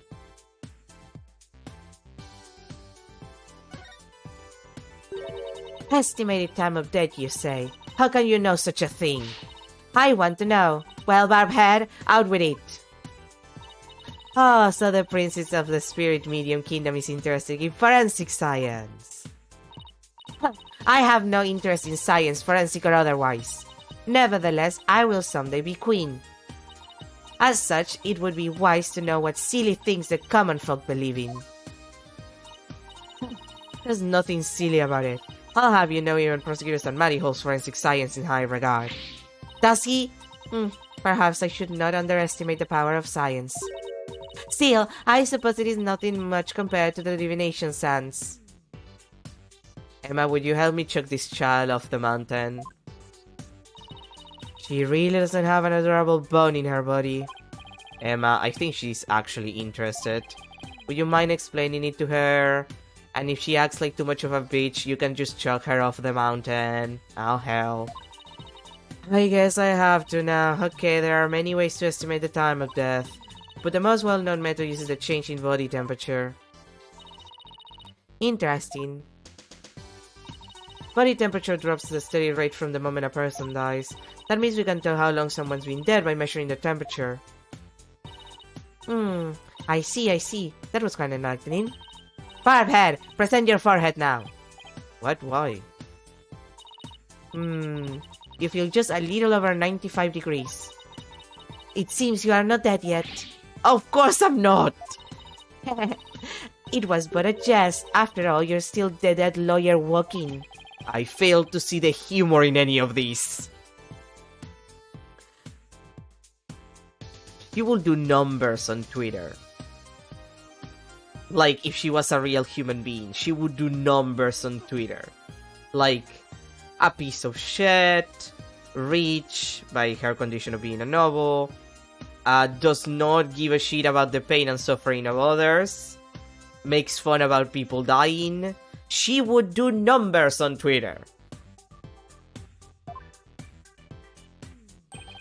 Were there any witnesses? With so many people here at the plaza, you'd think somebody would have seen something. And she's 14-year-old, which, you know, adds a layer to it. Is it a bad layer? Yes, but it's there. You'd think so, wouldn't you? But we haven't found a single witness. How's that even possible?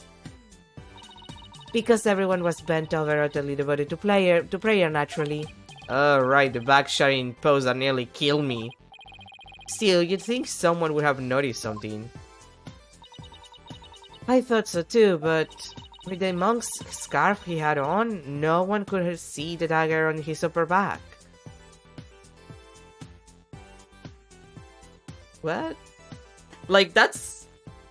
The dagger is large. What do you mean nobody saw it? It's sticking out. Plus, everyone was so absorbed in prayer that they didn't see or hear anything.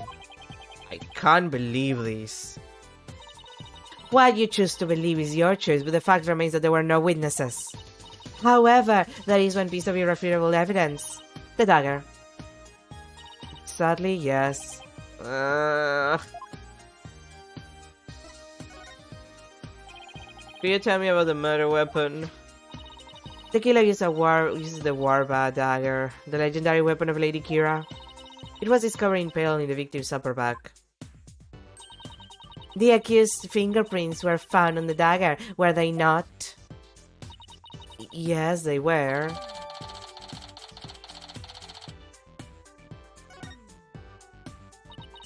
With such irrefutable evidence, there is no questioning the accused's guilt.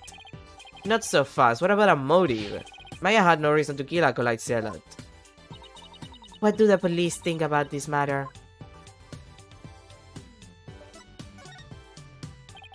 Maya had no reason to kill Acolyte Zealot. So you say, but let us now hear what the police think about the matter.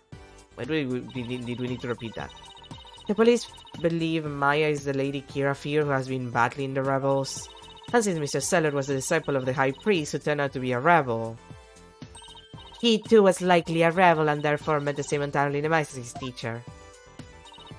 Yes, that is how the police currently view the crime. There's no way Maya is the Lady Kira vigilante. I agree on a personal level, but the police are just going with what today's trial concluded. Yuck. I really blew it in court today. Well, let's check stuff then. What's this thing? Sprayer flag looks much newer than the rest. Your Malevolence, what does it say here? The dearest wishes of our subjects are written upon these prayer flags. Reading the prayer of others is considered rude, but if you must know, it says, at the usual spot, bring grub, the key to. Huh, that is one of the more direct and practical prayers I have ever seen. I wonder if it's even a prayer. Yeah, that's like Not a prayer, honey bunches. The fuck are you talking about? I hate this child. Okay. The flowers, that's probably important. So these flowers were left here in memory of Acolyte Zealot? What are they called? They are known as Namanda, and they are given to express sorrow when a life is lost. It seems offering flowers in memory of the dead is a universal practice. Oh, of course. I would say so, yeah. Like, I'm trying to think if there's, like, anything, like, any culture that I don't, like, maybe not always flowers, but plants, like, or burning leaves of, like, certain plants, like, there's a bunch of that. Like, plants play a lot of things in Rites of the Death. Dry, burn, or fresh, or otherwise. I don't know what else, in what other state they could be to be used for this kind of thing, but you know. And that's the body. Acolyte Zealot died bent over in prayer. There's no trace of blood on the ground though. The fact that there's so little bleeding could mean it was a single stab to a vital point. Yeah, there's that, and there's the fact that if this, like, if the blade was left in, it probably bled even less than if it was taken out. Like, the nature of that kind of wound is that a lot of the time, keeping the blade inside of the body will keep it from bleeding more. In fact, if you survive a stabbing or something of the sort, and you get, like, to a like, if you call paramedics and stuff, a lot of the time they'll tell you to not remove the weapon, to make sure that it doesn't, like, you don't bleed more than you're already bleeding. Because they're the ones who know how to counter acid in the middle of, like, taking it out. You're not gonna do that yourself. So, not that that would have been very difficult considering the position he was in.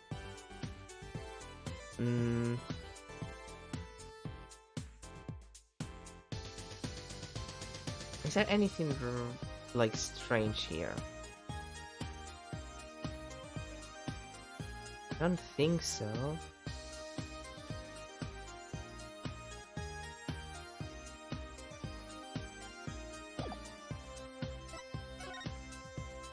We talked about everything.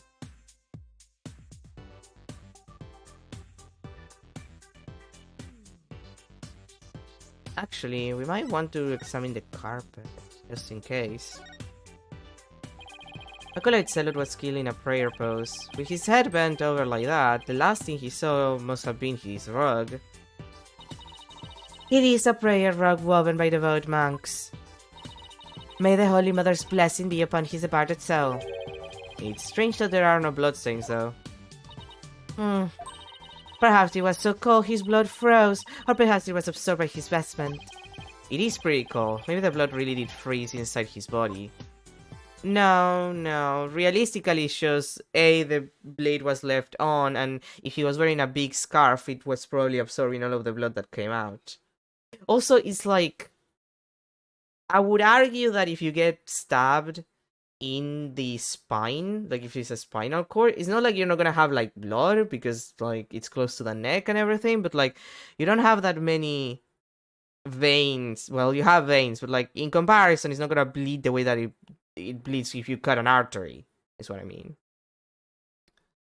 Okay, that message on the prayer flag seems a little weird, but I think I've seen everything there is to see around here. You have not found or had anything of particular worth. Are you ready to give up? No, I'm not calling it quits yet. Shut the fuck up, child. Does it look like you have any hope of winning, Mr. Wright? Emma, come on. I can't really say at this point. All I know is that I have to keep investigating. What are you two sneaks up to? I would advise you to get back to work if you are done here, detective. Otherwise, I will report you to prosecutors at Maddie for dereliction of duty. I'm going. God, this little shit of a child. I hate her. Well, see you later, Mr. Wright, and good luck. I should really pay a visit to everyone and every place connected to this case. Well, if that's the case, I guess the High Priest's house goes first, because, you know, it is the most related place, technically. May 11, High Priestess house. Hello? I'm sorry to bother you again, but... Oh, it's you. Barbhead! You are not contemplating casting suspicions about Lady Believe, are you? She lost her beloved husband and now Acolyte Zealot, who was like a son to her. Of course I'm not. God. But since she was close to both victims, I wanted to hear what she has to say. Very well. And then there's the fact that Lady Kira didn't attack Miss Inni. That probably means she's in a rebel. Is this about poor Perai? Well, I'm sorry, but I don't think you can talk about that right now. But what about Maya? She's innocent. Maya? I heard she was found guilty. First my dear husband, and now Perai. Miss Inni, you don't really believe that Maya is the killer, do you? I don't know. But that was the verdict, so what else can I believe? What am I to do? The verdict was already reached in your husband's case, but the truth of the matter is yet to be found. How can you be so sure? Because I believe that Maya is innocent. That is all I have right now. My faith in her. So please help me understand what happened. So you're defending her based solely on faith, even though you'll be punished for abetting the accused. That's right. Alright then. Your fate has moved me. I will tell you what I can. Are you sure about this, Lady Believe? My lovely wife is also a devout follower of Kuranism. As such, she is not one to make light of another's fate. But if I find that you have lied about your fate in Maya Faith's innocence, I shall curse your entire family and all your disciples for the next 8 generations. Hey, leave Athena and Apollo alone, buddy. Well then.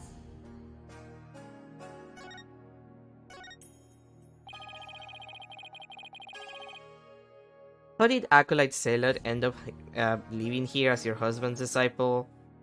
Yeah, like that's a good question. What's the guy? Wait, I think they mentioned it before that they found him in the border and they took him in and then became like the disciple. Was that the guy? Like was that the entire thing? About 2 years ago, while my husband was at a spiritual retreat in the mountains, he came across Para collapsed on the ground. That's when he brought him here. You would always want to help those in need, weren't you, dear?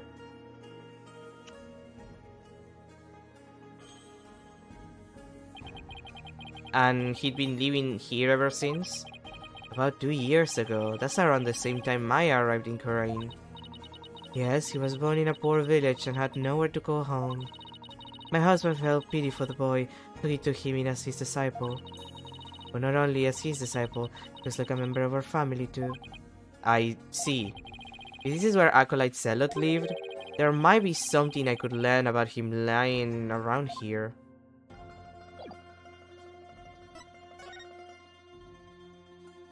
God, that couch. I hate that couch.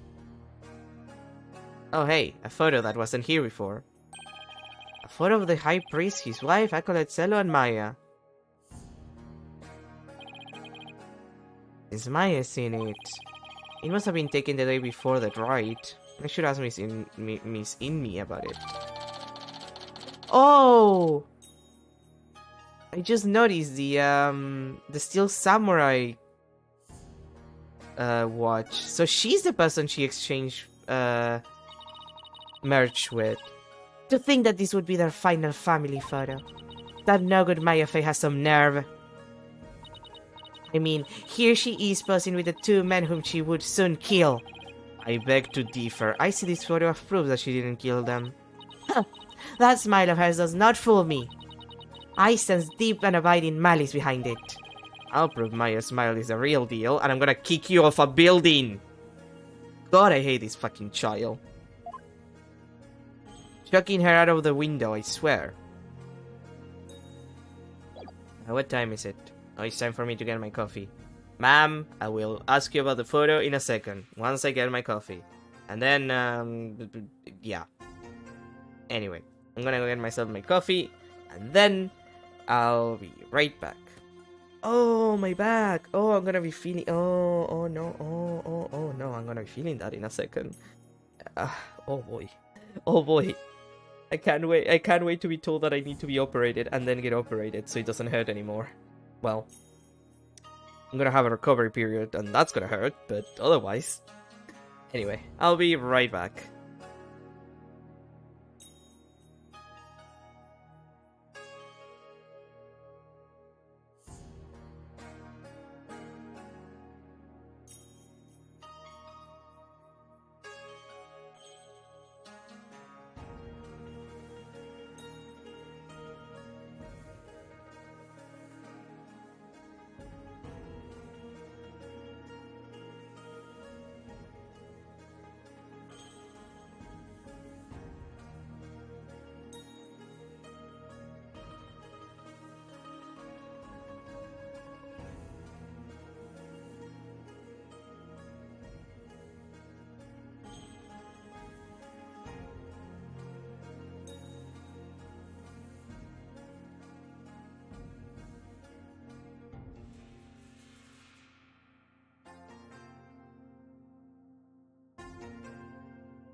back. I'm in pain. Oh boy. Anyway. I was gonna make a joke about taking painkillers, but like I already take painkillers and I need to wait like at least a couple more hours before taking another one, and oh boy. I'm dying. Alright, I probably should present it first and then shoot. Can I ask you about this photo?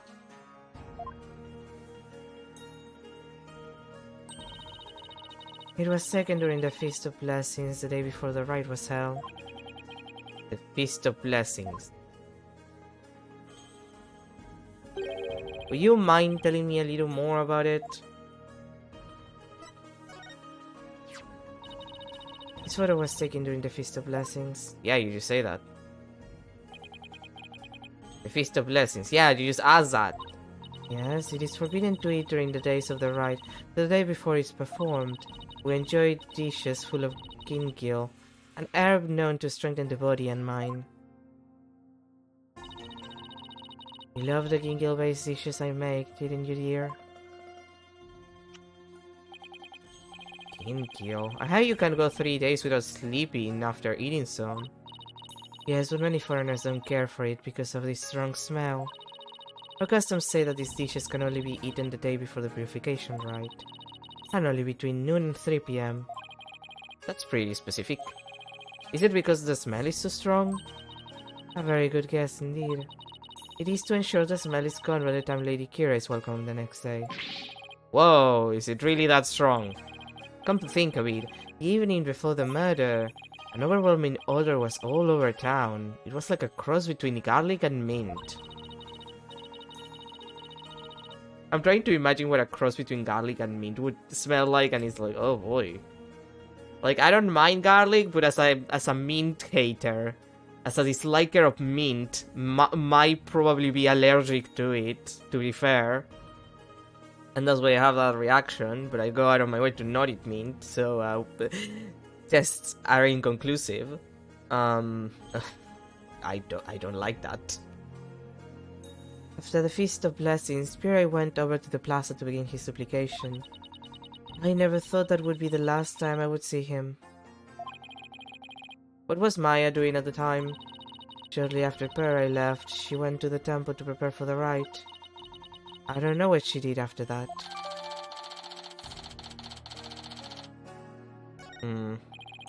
So Acolyte Zealot went out to pray the afternoon before the rite. According to the newspaper, on the day before the rite, the plaza was so cold the whole place had ice over. Ray always prayed a lot, far more than anyone I had ever known. He was a devout young man whose faith was twice as strong as others. I don't know why, but that's kinda intimidating to me. I thought I had made some progress by now, but I haven't come across any particularly insightful information even here. You seem disappointed. Miss Inmi, is there anything else you could tell me? Forgive me, but if I keep thinking about those two any longer... Barbhead? Yes, I understand. Good. Thank you for your help. I am sorry to have troubled you. We have paid a visit to all the people and places connected with this case. I think it's about time you prepare yourself for the inevitable, don't you? I haven't seen Maya. Like I haven't gone to the detention center. May 11, the detention center. Maya sure looks tired. I'm so sorry, Maya. I failed to defend you during that trial earlier today. I'm sorry too, Nick. I never meant to get caught up in this whole mess. Even worse, I got you caught up in it too, and you were convicted under that stupid law. Nick, you should really withdraw from this case. Maybe they'll even commute your sentence if you do. I could never abandon you like that. Sorry, my back and I, we're having situations here. You might not believe me, but I'm going to pull off a win somehow. I always do, and it's usually pretty stupid.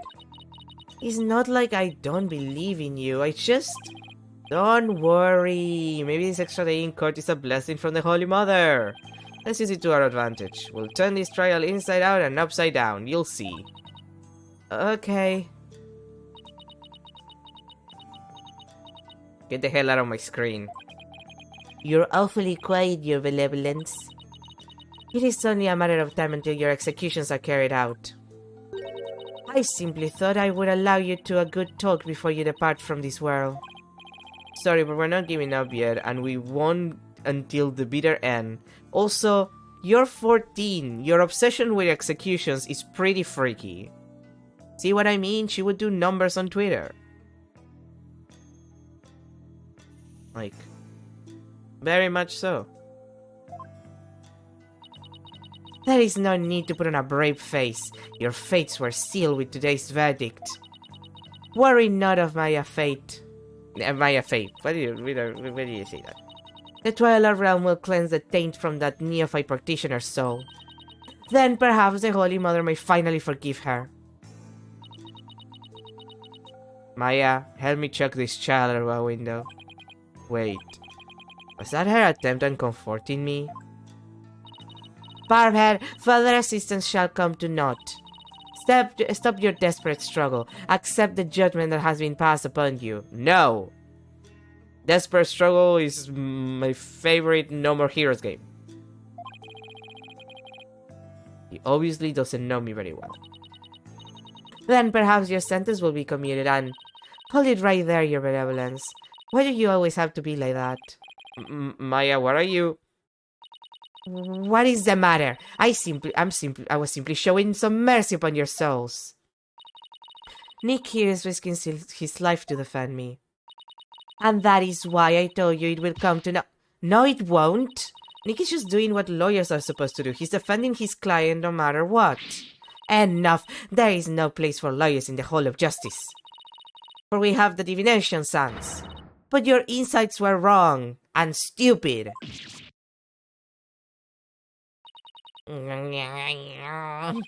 Oh boy, that's gonna hurt. Don't you get it? Errors are bound to happen if your insights are accepted without question. So I ask you, Royal Priestess, what is your true duty? Do the victim's souls or the Holy Mother herself wish you to judge people in error? Ah, you dare bring Her Holiness names into this? You know nothing. You phony baloney. Please, you two, enough already. Although, I agree with Maya. Can we check this child over a window? Sorry, Nick. I got a little carried away. That's not really like me, huh? No, I should be thanking you, Maya. It's good to have to have you in my corner. I was gonna say someone in my corner because that felt more in character. Like, just anyone.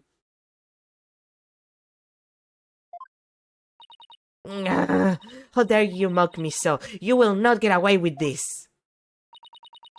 I was a fool to show you compassion and to think I could convince you to accept your fate. So struggle like you want in the Hall of Justice tomorrow. You will receive your just desserts as the scorn of your kingdom is heaped upon you. I can see straight to that contorted smile on your face, you know? She may say these terrible things, but it's just the way she was raised, I guess. Phoenix, just because you were raised to be a little shit, it doesn't mean you have a right to be a little shit. And I'm going to throw this little shit of a child through a window to her death. I think I put too much sugar in this coffee. Yeah, I put a little too much sugar on this coffee. That was a mistake. That was an error in judgment that I did. Anyway, could you try to remember what happened one more time? I've been trying as hard as I can, but I can't remember anything from the middle of the ride onward. Alright, you suddenly felt sleepy and everything after that's a blank. Even so, I didn't kill anyone, and I'm not the one going around dressed like Lady Kira. Although it's kind of cool to think there's a mysterious female vigilante out there. Right. Were you close to Acolyte Zealot? We met several times during the meetings about the rite, but I didn't know him very well. He seemed pretty quiet. Didn't you eat together the day before the rite? Yeah, we had this one super stinky dish, but it was actually really good. I wasn't sure I like it, but it was a love at first sight, at first bite rather. Like, you know how the salty noodles at Eldon's Noodles? It's like if you added garlic and herbs to that, and then let it simmer for a really long time. Sounds more like a hot pot than ramen to me at that point. Now I miss ramen too. So what was Acolyte Zealot like while you were eating? He seemed to be enjoying the food. But as soon as we were done, he left to go pray.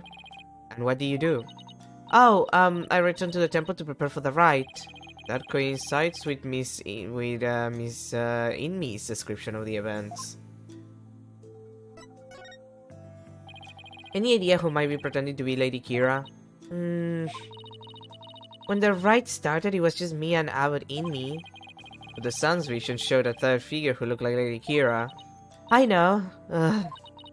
Lady Kira, I wish I could have seen her in the flesh. Yeah, let's say focus on the case, shall we? It was supposed to have been impossible for a third party to enter the inner sanctum.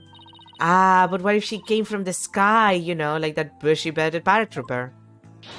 That mountain would have been no match for Lady Kira's wings. That's from the Plum Punisher TV show, right? How you know? Because the real Lady Kira doesn't have wings. Oh, I got it this time. There must be a secret room with a secret door at the inner sanctum.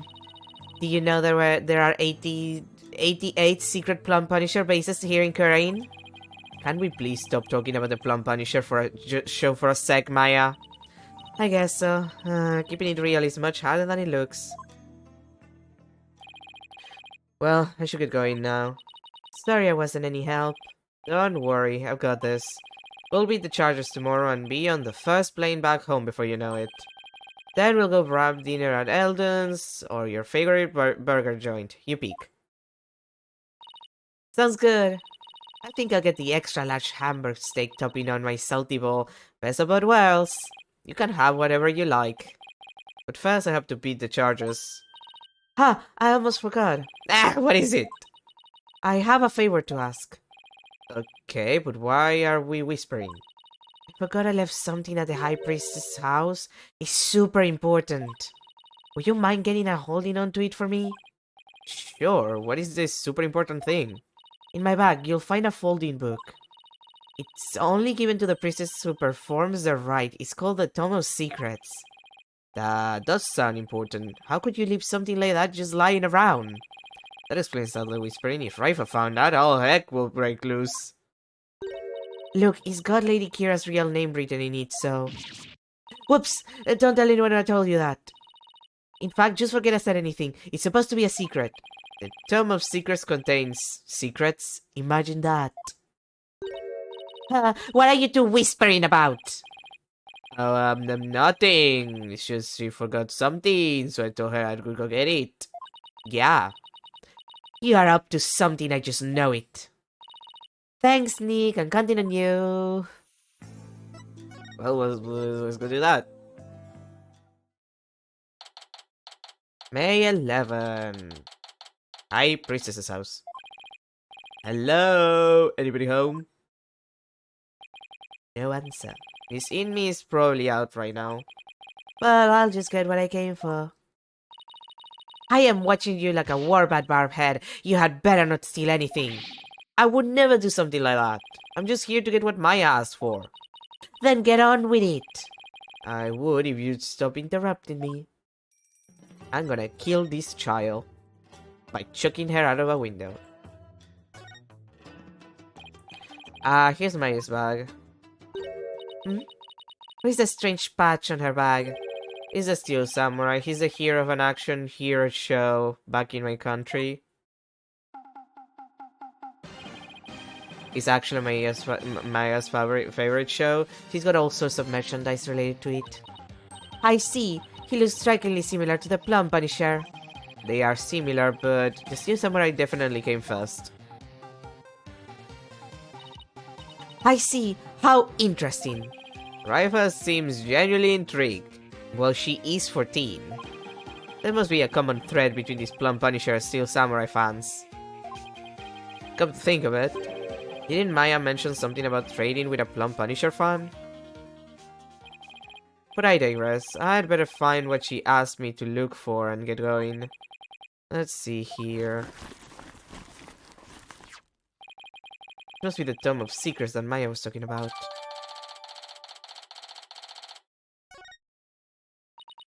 Well, Barbhead, are you finished now? Hold on a second. The string around it is coming undone. Whoops! Oh!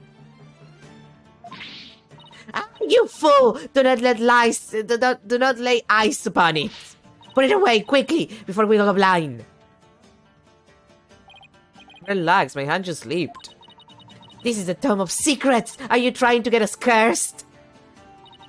Lady Kira is liable to swoop down and gouge your eyes out. Alright. This book is related to Lady Kira, isn't it? Your Benevolence, would you mind if I ask you some questions?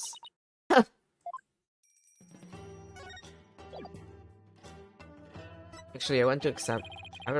Oh no, wrong one. I need to check the card record, I'm stupid.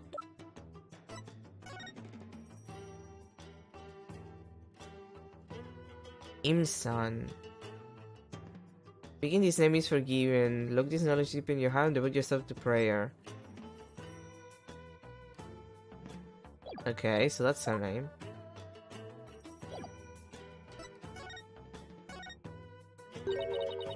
This is not something I would normally speak about to an outsider such as you. Well, can you make an exception? If you insist. Naina!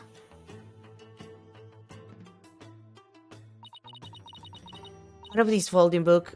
Yes, I see. This very important tome is bestowed upon the priestess in the purification rite. Very important. What's written inside? Yes, I see. Really? Is it alright to reveal that? Yeah, your Benevolence? Patience! The book contains Lady Kira's true name.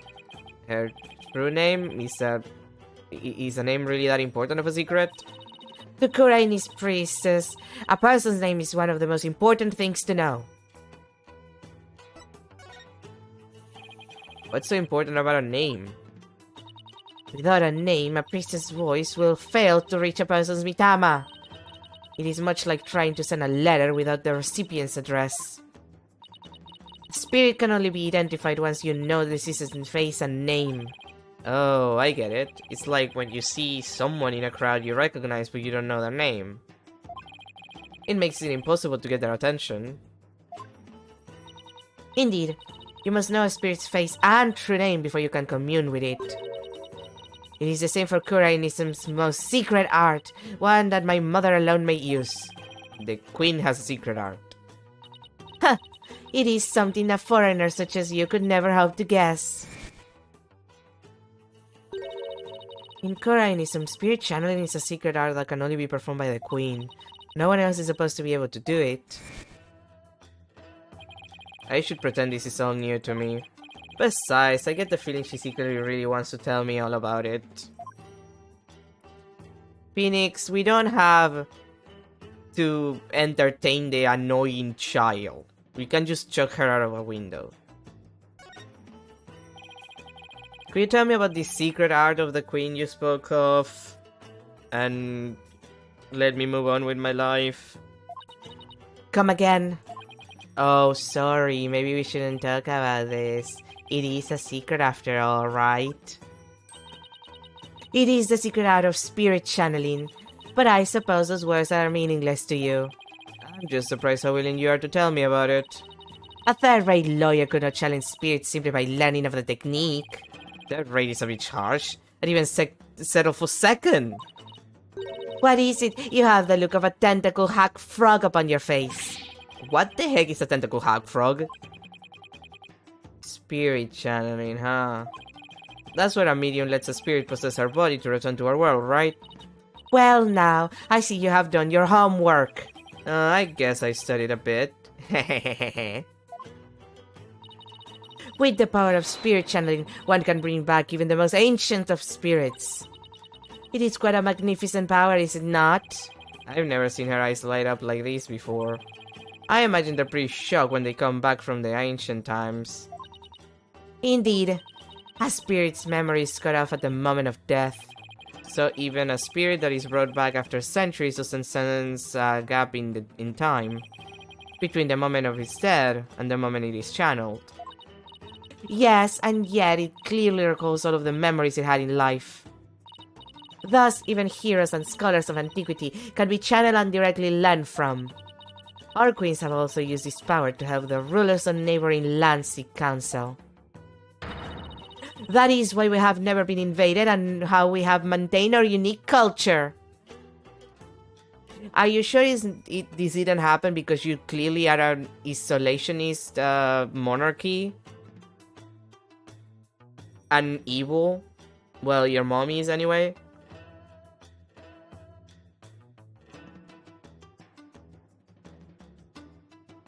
Like, you're an isolationist monarchy that is perfectly comfortable decapitating children if you think that they committed a crime. Not know that they committed a crime. Think that they committed a crime. And children, like an 8-year-old. You try to decapitate an 8-year-old. You recognize the fact of that is, right? Nah, she does not. She's a child. And she's stupid. And clearly into it.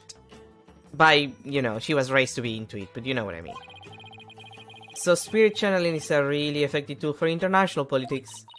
It is indeed. And that is why only those with the power to channel spirits may rule our kingdom.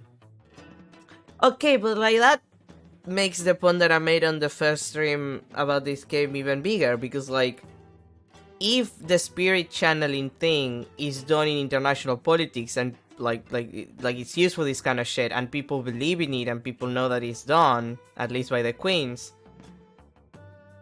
then the entire thing about Maya's mom being a fraud loses a lot of weight, because it's like that woman was head of the family, like she was the head of her school of spirit channeling for like at least a couple of years. So she had clients, she had people who she channeled before who could prove that she did the right thing. And then when she channeled Gregory, he simply didn't know, so he assumed that it was Yanni Yogi who killed him. So he accused Yanni Yogi, even though he wasn't technically guilty, like he was Von Karma. But if that's the case, they could have asked other people, like, yeah, no, she channeled the spirit and I could see it, and like the thing happened, like she clearly is the real deal. Which would mean that the police would have just gone, well, clearly it's either that, like, you would do the reasonable thing and you would argue, okay, so the spirit is not lying to us, but clearly we don't have proof that this guy did it. So the spirit might think that this is what happened and simply not know what actually happened, because it was in a situation where they were losing oxygen and he was passed out. Like, the last thing that he remembers is getting, like, attacked by Yanni Yogi. Clearly, he wouldn't have realized that he would get shot by Von Karma because he would have passed out from lack of oxygen. But, like, it begs the question of, like, okay, why didn't you really investigate further? I mean, it's the police and it's Ace Attorney, they clearly are useless, but also... But of late, there has been an endless influx of illegal immigrants from neighboring lands. The fools come seeking the same great power as my mother. Illegal immigrants? Oh boy, this is another moment where I need to chuck this child out of a window. Yes, it is becoming quite a problem. Some have lost their way in life and look to Kurainism for their salvation. Among them are also those of dubious nature who have been driven from their own lands. Dubious nature, driven from their own land? Caspian Payne definitely fit that bill. Now, Phoenix, Caspian Payne is a pathetic man who needs to deal with his issues and the fact that he's bald. I don't like this shit. I don't like the subtext here, and I don't like this child. But they sure weren't treating him like an illegal alien. Phoenix, do not say the words illegal alien. That's bad for you, okay? Can you channel spirits to your benevolence? I am but the royal priestess. There is still much time must learn. As of now, the divination sense takes me to the very limit of my ability. Explains why she's so shitty at it. So her spiritual power doesn't measure up to Maya's.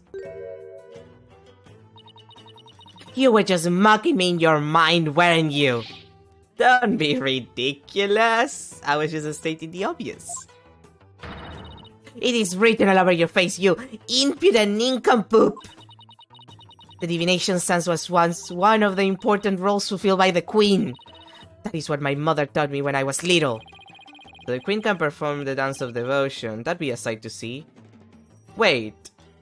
If the queen can perform it, why doesn't she do it? Like, part of the reason why we're having so many issues with this stupid sense bullshit, beside the fact that it's bullshit. There's no way to conduct a trial, if you ask me. Part of it is that you put the job to do this in the hands of a 14-year-old who has clearly very little life experience if he doesn't even know what the fuck a train is. To understand the Freedom Express joke.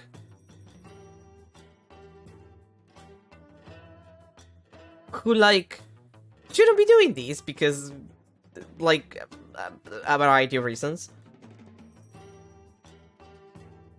And who clearly has not the like, if this stupid ass dance already, like, uses all of her spiritual power, clearly she shouldn't be doing this. She should be training to get better at it for when she becomes queen. Fuck the monarchy, anyway, but also. So, why is the queen not doing it herself, if she supposedly can do this? You know, I had a thought. I had a thought. I'm gonna bring this thought. What if they're just rehashing the plot of the first case in Ace Attorney 2, like in Injustice for All, and the ongoing, like, arc in Trials and Tribulations? Like, think about it. There was a queen, she got assassinated, and then she got replaced by this bitch's mom, who I don't think they're related to, because she doesn't have the eye color either of her parents, and that's usually a sign. That's a sign that tells you that they're not related in this kind of video game.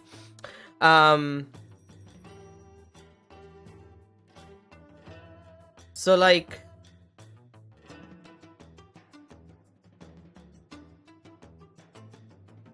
she got replaced. Is it possible that she got replaced with someone who has no spiritual ability whatsoever? In the same way that Maya's aunt, well, she didn't kill her mom technically, but, like, she kind of wanted to take over and she hated her sister over it, and, like, her entire thing was killing Maya so her own child could get, like, the position of master, and, you know, nothing came out of that. Except a bunch of dead people.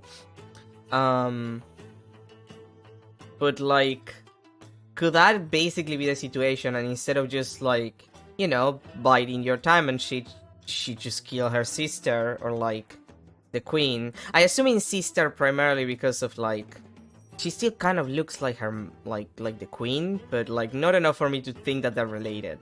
At least no mother and child, like, direct descendant. And it would be most likely, if they kill the queen, like, if the queen were assassinated, the person who would raise to the throne immediately, if she didn't have any children or their children were too young, would be a sibling or a cousin at worst. So, probably sisters. maybe another thing, but probably sisters. So it's possible that she just doesn't have any spiritual power, and that's why she's like, why Raifa, who actually does, is forced to do the stupid dance thing.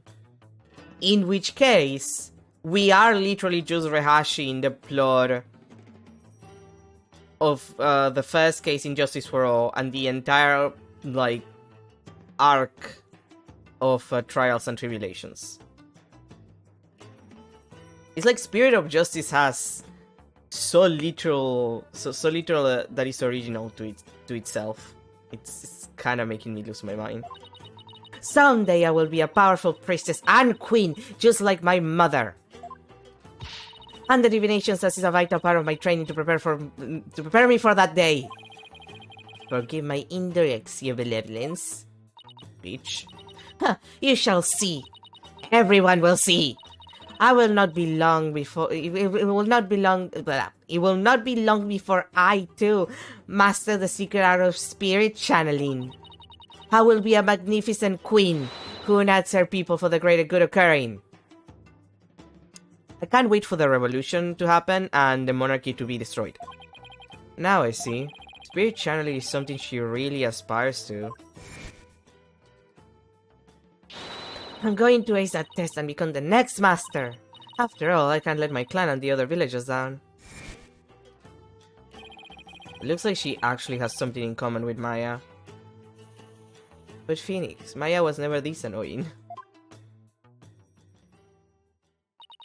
Are you quite there now? There are more important things to do than to stand here and talk about spirit channeling. That's true. It doesn't have anything to do with this case, as far as I can tell. Or does it? If the queen is a spirit medium... Are you about to suggest that my mother was channeling Lady Kira? I guess she saw that one coming. Huh, lawyers are indeed a witless breed. On the day of the ride, my mother was engaged in other duties at the palace. Of course. My mother is a very busy woman, and the idea itself is preposterous. Do you truly believe the Queen of Kharain would personally battle the insurgents? No, but I do believe that she would kill them with guns. Like, she has an army. And she would benefit from them being dead. Well, like I said the last time, there's a benefit and a loss from it. Primarily a loss in the fact that she doesn't have a common enemy to unite her people. So, like, arguably, the benefit is not that large.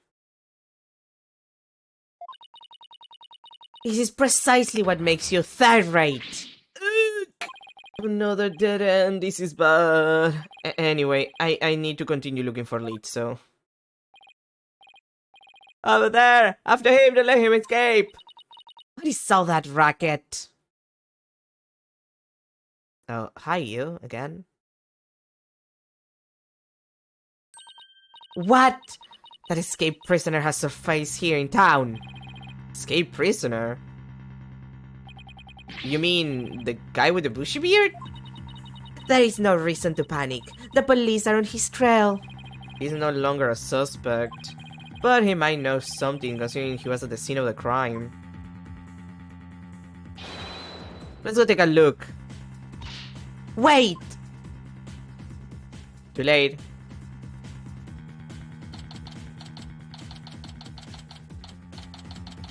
May 11, Kharain, Bazaar.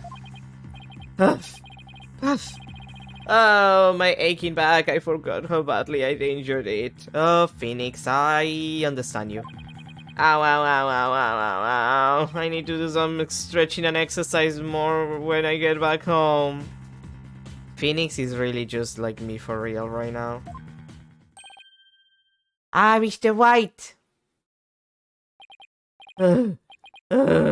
Hey, yes, have you seen? Ow, ow, ow, ow, ow, ow, ow. Are you alright, sir? 1 second.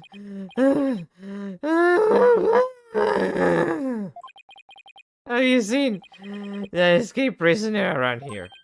Oh, so that's why Elders police came rushing over here. I heard them saying something about an escaped prisoner disappearing in this area. He disappeared in this area? He couldn't have taken to the air again, could he? Barbhead! I told you to wait! It's too dangerous for you around here, Your Benevolence. So let me chuck you into a shop and keep you there so you leave me alone. Mr. Arable could be lurking nearby. What sort of princess would I be if all it took was an escaped prisoner to frighten me? She's fearless, I'll give her that. No, Phoenix, she's young and stupid. Different things. I can't be responsible if something happens to you. As long as I'm here, though, I might as well search the area myself. If I were an escaped prisoner, where would I hide? Well, I would say clearly in, like, here. That manhole cover, it's open! Puppy! Whoa, what is it, Shadow? Shido. Sorry. I'm not gonna call it Shadow. I know it means... I know, it's just... Shido sounds cuter. It's Shido. Did he sniff out someone or something in the manhole? I wonder. Could Shido, track Mr. Arable if he had something with the rebel scent on it? I don't know. I feel like I got something with Mr. Arable's scent on it. God, I love this puppy. He's so cute. Something he might have touched. What would it be?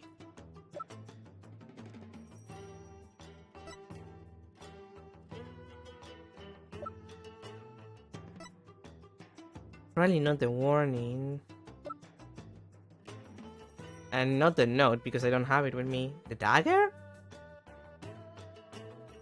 Is it that? Actually, the flag, maybe. Here, Shadow. How about this? I hope it works. I think he's picked up a scent. Puppy! You mind if I borrow Shido for a bit? By all means. I had no idea you could do this. Yeah, go get him, my boy. Your Benevolence, I'm heading down the manhole now. It could be dangerous, so please wait here. Wait! Don't worry, I won't commit any of those mistakes you're so worried about. I'm just going into the manhole, okay? I do this all the time with my boyfriend. That is not what I fear. There may be a vicious insurgent lurking down there. Oh, are you worried about me? No. I was simply wondering why you would go to such lengths in your investigation. After all, if you would simply withdraw from this case, they might commute your sentence. I'm doing this to prove my innocent. I've said that like 25 times already. Do you not get the memo? But how can you be so sure of the accused's innocence? He has already been found guilty. Don't worry, maybe this extra day in court is a blessing from the Holy Mother. Let's use it to our advantage. We'll turn this trial inside out and upside down. You'll see. Okay. I believe in her. If she says she's innocent, then that means she's innocent. Lawyers must trust in their clients to the bitter end. That's just what we do. You lame brain! Do what you will. Well, I'm going in. Let's go, Shido. I love the puppy. Be careful. This puppy is the best part of this game.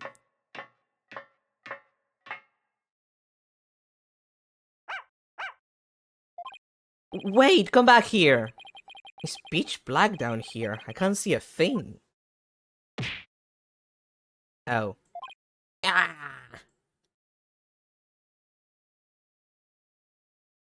We may have gotten captured by the rebels. Delightful. Ow, ow, ow, ow, ow, ow, ow, ow. What happened? I went down into the manhole like I used to with my boyfriend, and then I finally came to. I remember that face anywhere. No, you wouldn't. He was so scrolling, like he had a large beard and he was so messy. Spider. I don't like the spider. That's a big spider. I don't like it. Delightful decorations though. What with the knife on the middle of the queen picture?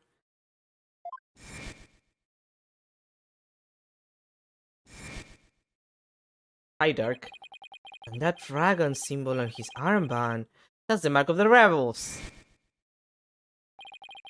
There can be no mistake, it's him! That's Arabal!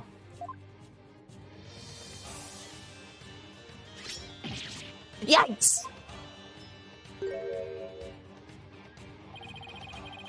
Sorry, I got a little rough with you like that. I thought you were the cops! I am making that face! Want an apple? I thought he was going to kill me. I'll pass on the apple, but thanks. I don't mind a good apple, but not right now. Wait, what is this place? This is the office of my brother in arms, Dirk. Alright, now here he is using it as a rebel safe house. Wait, back up a sec. What kind of office is this exactly? A law office, what else? Really? Dirk used to be a lawyer?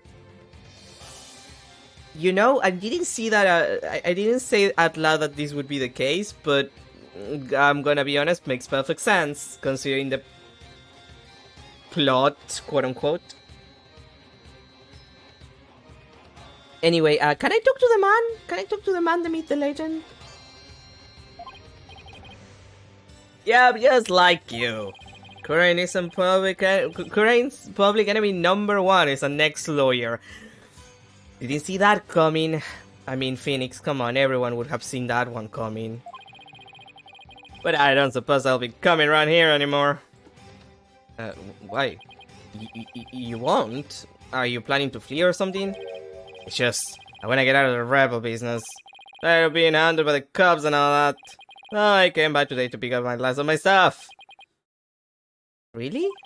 I'm gonna sell Dark's info to the Minister of Justice and sleep at a Karen! Wait a second! You're a key person of interest in this case. You can't go running off like that. Relax, will ya? I'll tell you whatever you need to know. Sorry about punching your lights out back there. My bad! I'm gonna kick this guy's ass too. Like I'm gonna kick his ass too. Like he's fucking dead too. So, Mr. Liar Man, what do you wanna know? Tell me about the murders of the High Priest and trust in the High Priest trust in me and his Akodai Perai zealot. Sure, I'll tell you whatever I can. Don't know if you'll be much help though. I mean, I'm not a rebel anymore, so I wonder how true that really is. Tell me everything you know about the High Priestess, the High Priest murder. Well, as you know, I don't remember much about that. I banged my head on a rock as soon as I was parachuted into the inner sanctum. So when I told you I had nothing to do with his murder, I meant it. Okay then. Where were you when you came to after banging your head? By the time I came to, it was already done. But I must have been called. I must have been out cold the whole time. So you didn't see the crime happen at all? Yeah, got that right. Then why did you say you did when you testified? Oh, about that, she said you didn't remember a thing. I was afraid I seemed suspicious, so I came up with that whole story. Does he even realize how much trouble his big fat lie has caused me?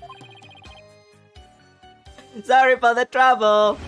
It was definitely my bad. He doesn't seem very sorry to me. I hope he's a guilty person here because I want him in jail. So the bottom line is you were at the scene of the crime but weren't involved in it. Get it. The Dark used to be a lawyer. Yep, he was a force to be reckoned with back when he was still practicing. He was a juggernaut of the law, and as mighty as a dragon. He could strike terror into a prosecutor's heart just by glaring at him. Very unprofessional though. People called it his dragon's glare. He even got criminals to confess and pass out with a well-placed glare. You got to be kidding me. But most important of all, he would never surrender. He'd fight for the accused no matter how the odds were stacked against him. Is that what you mean by the will of the dragon? Yep, that would be it, actually. Your working card yesterday was mighty impressive too. You didn't give up no matter how hard of a beating you took. Better like Dark, I might add. Oh, thanks. Even if a big part of that beating I took was because of you.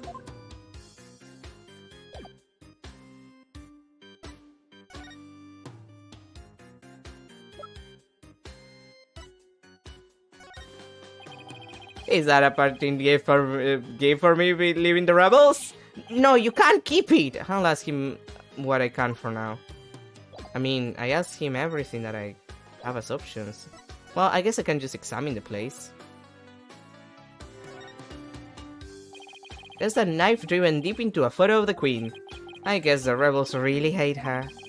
I better remember to stay on the good side. Incense and white flowers. The flowers are still fresh. They must have been put here maybe today or yesterday. You put this here, Mr. Arbol? Something wrong with flowers. Oh no! It's just a traditional thing here in Karain, pay no mind.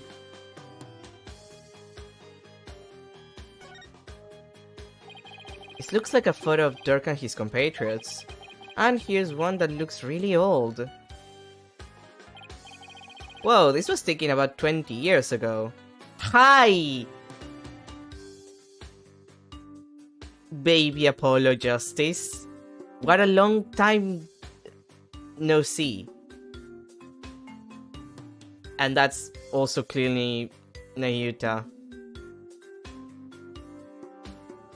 Dirk, do you want to talk about this? Those are Dirk's sons. Really? So this is the rebel Dirk in the center? He doesn't look so evil. And both of his sons look kind of familiar. Phoenix, for the love of God.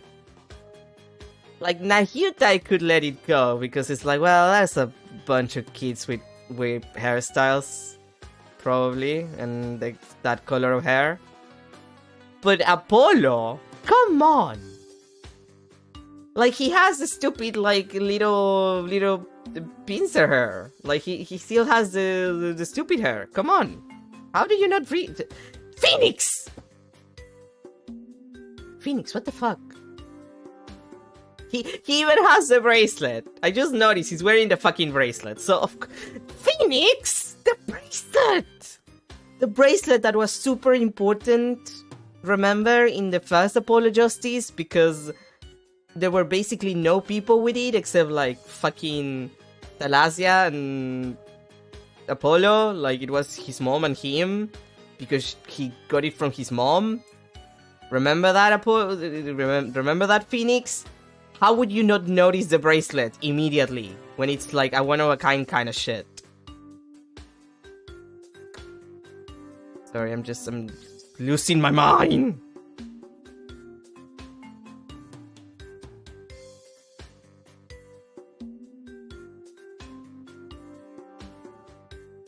Also clearly not related to Apollo by blood. I'm assuming adopted dad. One of the left is UT. But you know him as Prosecutor Zanmari. Prosecutor Zanmari's dark son? That he is. UT was once a rebel too. He used to really respect his old man. But as a father and as a lawyer. Then why he become a prosecutor? Being a lawyer in this kingdom is the same as singing your own death warrant. On account of the Defense Culpability Act, right? Yeah, that's why UT decided to be a prosecutor instead. He wanted to spark a revolution from the inside, so he dove right into the enemy's den. I would have never guessed it looking at him now, and the way he treated me, and the way he treated my daughter. You can say that again. Dirk is battling to change Karain's legal system. The will of the dragon spurs him on. We all thought UT was taking up the mantle to carry on that will too. We were sure he'd help overthrow Garan one day, but you know. As you've seen, he now uses the law to do her bidding. Dirk's been beside himself. Poor man, disappointed in his child, you know? So he no longer carries the will of the dragon in him, huh? I wonder what happened between father and son for it to come to this. What about the other child in the photo? That's Dirk's adopted son, called it, but he's gone back overseas. His name's Apollo. Apollo? Wait a second, that bracelet! It really is Apollo! How did you not notice? How was that not the first thing that you noticed? Phoenix.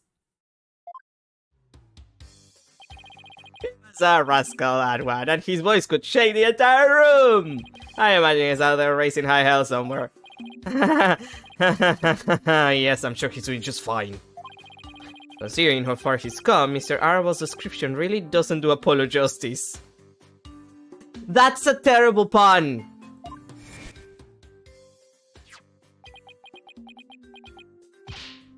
Apollo!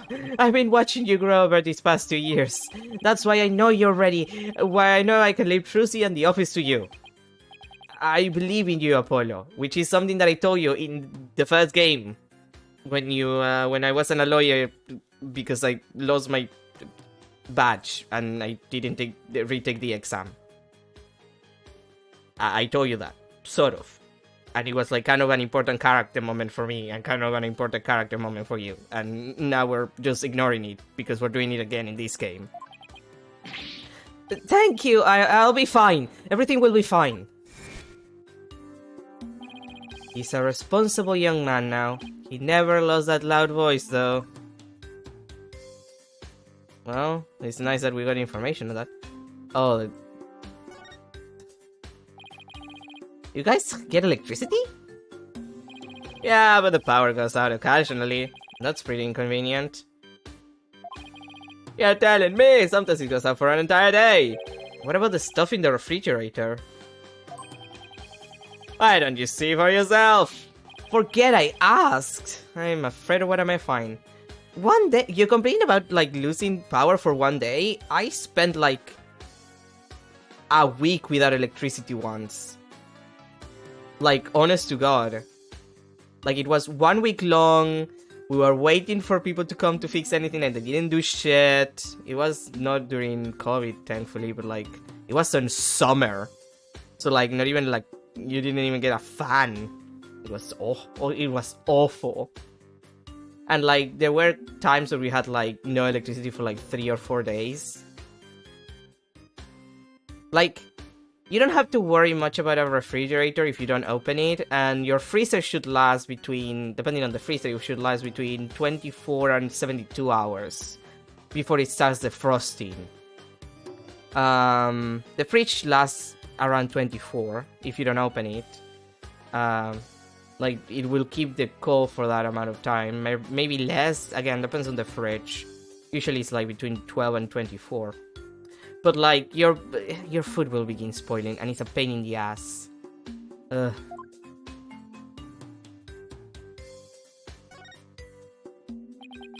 What's this thing with the dragon on it? Some kind of sign? Yeah, that was his business size back when this was Dirk's office. He used to be a lawyer, right? That he was, but it was a really long time ago. This place has seen better days, that's for sure. Well, I hope he can put his sign back up someday. I wouldn't hold my breath.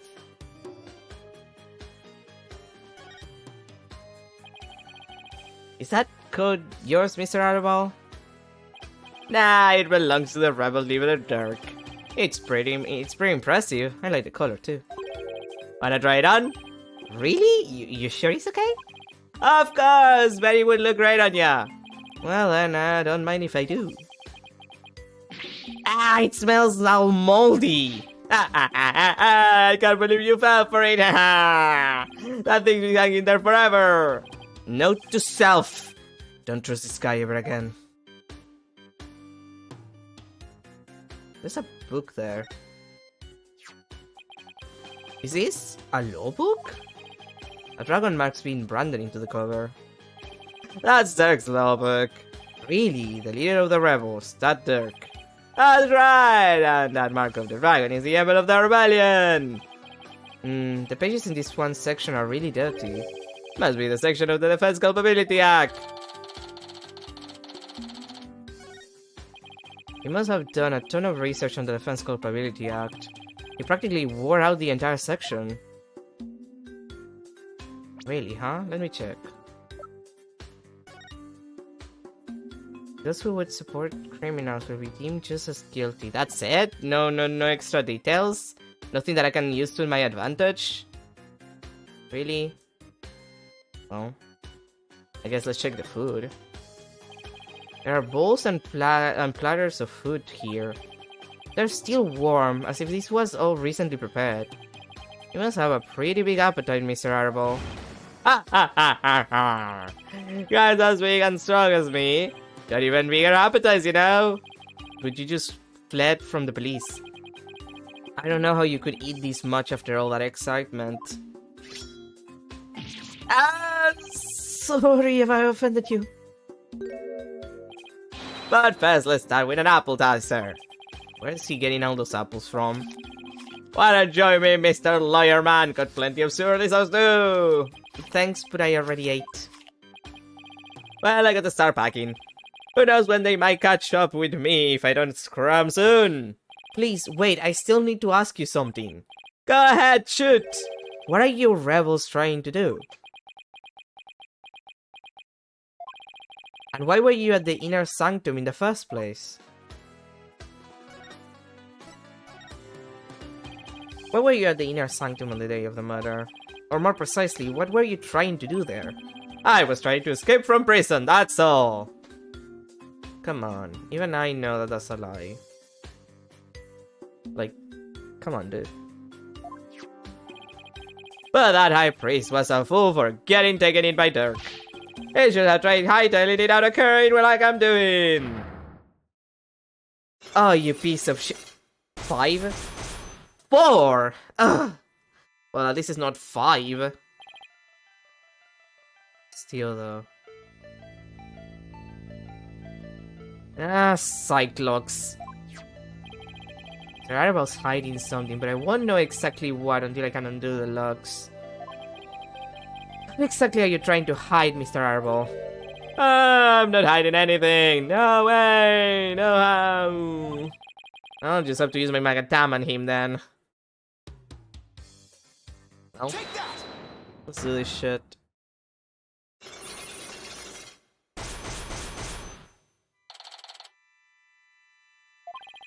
I'm going to ask you again. Why were you at the Inner Sanctum on the day of the murder? Or more precisely, what were you trying to do there?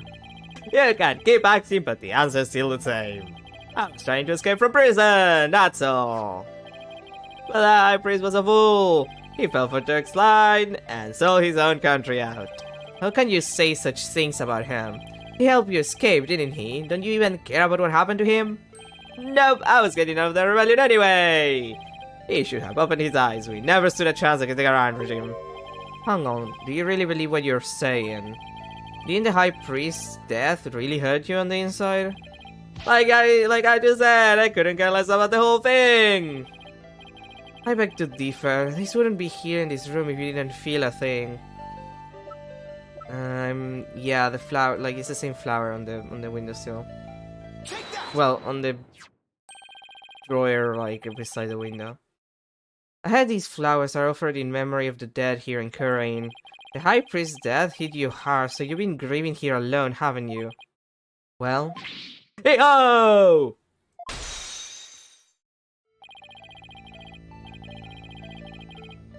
Those flowers don't mean anything. It's just a Currane's way of saying goodbye. Why hide the fact that you're mourning his death? You're reading into... Oh god damn it, I thought it was Phoenix again. You're reading into this too much. I told you I'm done with the rebellion. I haven't even heard from Dirk or the rest of them for a few days. And tomorrow I'm planning to kiss his kingdom goodbye. No, I know you've been in contact with the other rebels lately. And how do you plan on proving that? This piece of evidence ties you to the other rebels. Let's see, it's probably... Yeah, the little flag. I found this prayer flag at the Plaza of Devotion. You wrote a message on it and left it behind for your fellow rebels, didn't you? Ah! They brought this food for you at your request. Oh! Oh ha ha! So you're lying about leaving the rebels. You're still involved with Dirk and the rest of them, aren't you? Yeah! Are you ready to tell me the truth now? Oh, you're good, Mr. Lawyer Man, I admit it. I requested the grab. But I was just taking advantage of them, that's all. What do you mean? With my face plastered all over the place, I couldn't stay out in the open anymore.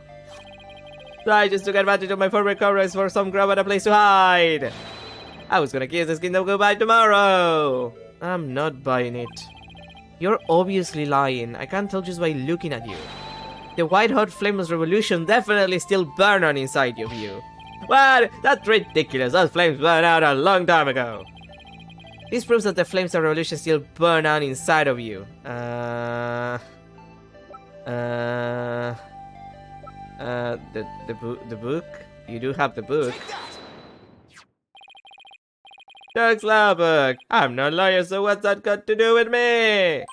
Look at the mark branded onto the cover. This mark that stands for an unwavering commitment to the revolution. It is Dirk's way of representing the will of the dragon. Yeah, so what of it? You have that same mark on the scarf tied around your left arm. But you wouldn't be wearing that if you are no longer a rebel. I forgot to take it off, that's all. No, as a wanted man, that should have been the first thing you took off. The fact that you haven't hidden that mark yet proves you're still a rebel. Ah! No, seriously, it's supposed to be an Al Pacino joke that he does a hoo-ha. Think what you want, but you don't know anything. You don't know anything about me. No, you're wrong. You wear your heart and your beliefs right on your sleeve, just like me. And this is what I believe in. Well, that's gonna be my attorney's badge because it's my attorney's badge. His honest reaction to that? When a person's back is against a wall, they always fall back on what they believe in. Just as I always have my badge, you always have the will of the dragon with you. And will you risk your life for your beliefs? No, I wouldn't. No!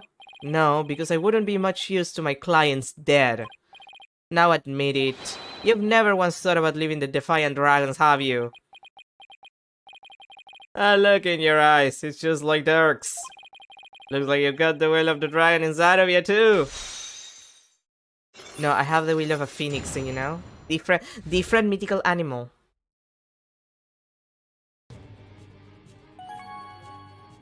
Well...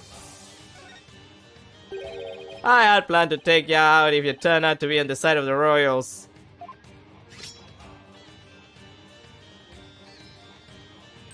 But I think I can trust you.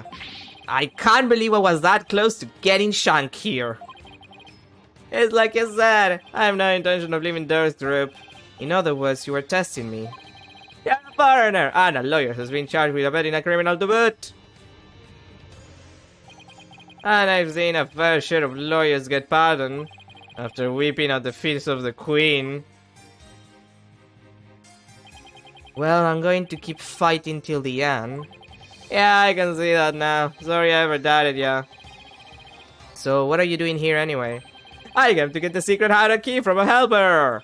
A secret hideout? Yep, I was supposed to get my next order from Dirk there. But the town's swarming with cops thanks to that matter. Nothing I can do about that. What about the order Dirk was supposed to give you? Gonna have to abort that mission. Now I'm just lying low, waiting for a chance to make contact with Dirk again. Hey, why the long face? I thought you'd be able to tell me something about the High Priest's murder. Sorry to disappoint you. Oh, I know. Let me make it up to you with this. What is this? This orb is actually a key. It opens the door to one of our secret hideouts. I can't say any more than that. Anyway, I hope it helps. This orb is a key? Wait. An orb. Where have I seen an orb before? Wait, is it? No, that's just a picture. God. Because I have the eye from the statue, like, was, like, it was empty, but it was an orb like this, is what I'm wondering. Like, it looks like an eye, that's what I'm asking. It's like, I think I forgot. Yeah, plus they hide us in a totally unexpected location. Okay, it's definitely in the statue. And being that it's super secret, we couldn't have just any ordinary key. I see. A golden orb. Maybe this will help me unravel the truth behind this case. Thanks! Don't mention it! Besides, you're a fellow brother in ours, fighting the powers that be! If it'll help you, feel free to pick my brain a bit more. Everyone's been talking about the return of Lady Kira lately. Well, my friend Maya suspected of being the rival hunter disguised as Lady Kira. You wouldn't happen to know who she really is, though, would you? It's me, but whoever she is, she bug-wiped me and hauled me off to jail. Even worse, on top of attacking us and delivering us to the cops, she's been watching us like a hawk and framing us for different crimes. Watching you like a hawk? Framing you for crimes? Why would anyone go to all that trouble? Like, arguably just being a rebel is enough to, you know, get you arrested, so why would she need to frame you for crimes? Our kingdom likes to pretend that its people are free to think what they want. Because of that, the authorities can arrest you just for sympathizing with the rebellion. I mean, they could, it just would be unfair and against human rights. So they resort to framing people for things they didn't do. Then that Lady Kira figure is... yeah, she's just some lick spittle working for the Garan regime. Whoa. I mean, yeah, I expected as much. Ah, even with the DCAC token, he's such a scumbag, he has a number. What's that supposed to mean? I just say I got a little trick up my sleeve, so I'd watch it if I were you. Cause you got a defiant attitude like one of them dragon dupes. So he was talking about Lady Kira then. Advanced combat skills, a taste of vengeance, and clever setups. He's no amateur if you ask me. So you're saying the monarchy is using Lady Kira to secretly take out the rebels? Exactly! The Garan regime is using her to control the people even down to what we think! Why don't the people protest if the monarchy is doing things like that? Phoenix! Look. I know that currently there's a lot of issues with democracies. In most places. Like a lot of issues with democracy. Like the collapse of it even. But have you ever seen an actual monarchy? Like, of course people are not gonna protest. They're gonna get killed if they do. It's a monarchy, you idiot! Do you not study in school? It's like Phoenix is a fucking idiot. Unfortunately, we don't have any conclusive evidence. And without that, we can't prove anything. I know the feeling. If I bring this up in court, they probably dismiss it out of hand. I have to unmask Lady Kira if I want to get anywhere. Argo! To get rid of that evil No Good Defense Culpability Act! I can tell just by looking at Dirk's law book.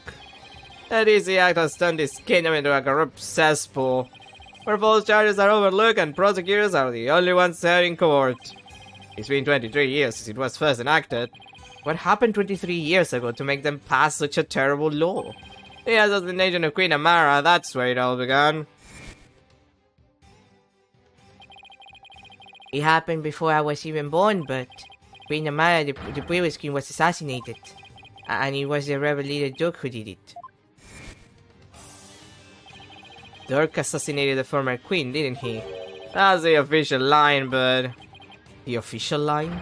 Those charges was completely trumped up. Dirk was framed, I'm telling ya. He was? Plus, Dirk was a lawyer. Once the people thought a lawyer had killed a queen, they turned against all lawyers. And that's how the DC Act was first passed. So that's why there aren't any lawyers left in Khura'in. Kind of ridiculous, because why would you assume that just because the guy is a lawyer, he's just gonna kill everyone? It's like, let's say that you work as a salaryman, and then you kill someone, and you become like a serial killer, and people hate you forever. Or are horny about you. Have you seen the serial killer fans? Are you gonna blame every single salaryman for doing that? No. Probably not. Hey man, where has it changed the significance of the divination sons? The significance of the divination sons? They were holding sentences in court even before the DC Act? You bet they were! Lawyers and prosecutors used to hotly contest the insights that came out as answers. You mean like what I've been doing? Yeah, it is like Dirk used to say. The royal princess's insights are just another piece of evidence. Right. I see what you mean about the significance of the divination sons changing. Yep, the insights became the only truth and arguing against them was banned. As a royal priestess, it is my duty to reveal the truth through the divination sense. This time I will prove that the insights I gleaned thereof are the very truth itself. Prepare yourself, for this shall be your last trial, and your last rites. Tomorrow shall end with you under the headsman's axe. You people love decapitations a little too much. From what I've seen, Raifa would agree with that. This kingdom's a shadow of its former self. It's become a dictatorship with the royals whose use the fear of trumped-up charges to rule. And that's what Dirk's been rebelling against. Yep, all we want is to live in a kingdom with a fair and impartial legal system. Well, your first issue is that you want to live in a kingdom. Like, again, I'm not saying it's perfect, because by God, people abuse the system, but I think you need to eliminate the monarchy. Like, the monarchy needs to end. Just start by ending the monarchy, okay?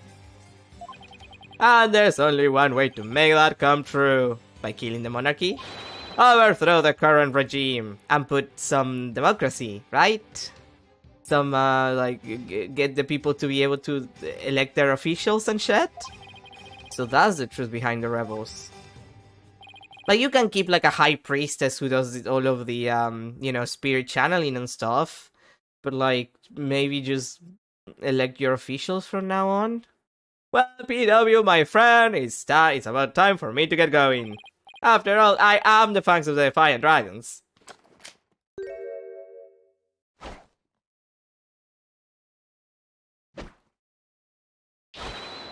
That's horrible! You're not going to do that alley hoop thing again, are you? I was just getting to that. See ya when I see ya!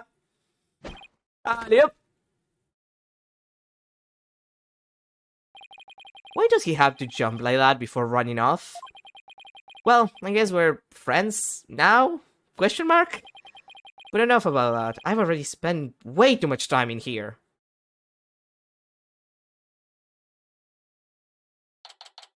May 11. Karen. Bazaar.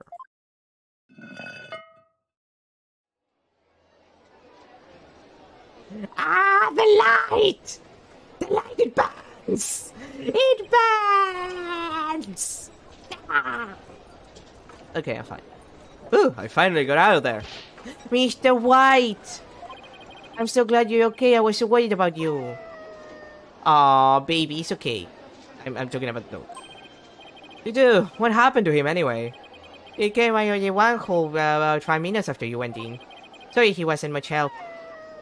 Aw, baby, no, you did good. That puppy deserves some treats. Well, did you find anything of worth? Oh, I tripped and fell down there. I must have been out cold for a while. I better keep things to myself for now. I figure as much. I have to find that secret hideout Mr. Arabal was talking about. I should probably start with the places that have something to do with the High Priest. I mean, the most obvious place... Yeah, it has the hole. Yeah, okay, we found it. Yeah, I didn't remember if the hole was the same color. Yeah. Well, the hole, the orb on the eye that is not hole, pure hole, because there's no gem or anything there. May 11, Inner Sanctum. Barbhead! You already searched here, do you not? Oh, I just thought I'd look around again, you know, in case I missed something. I probably shouldn't tell her I'm looking for a secret rebel hideout. We have a saying back home, leave no stone unturned. Oh, yes. You cannot stump me. I know that one. Actually, I don't have a clue. It's written all over your face.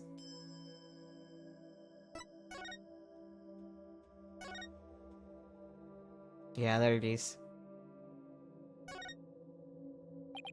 It's a statue of a bird. Guess I'll take a closer look to it. Of it. There we go. That's the hole. Hey, this eye is missing. What are you doing? You must not touch that for no reason. Sorry. That shape. I wonder. Phoenix, what are you wondering? It's obvious. Take that!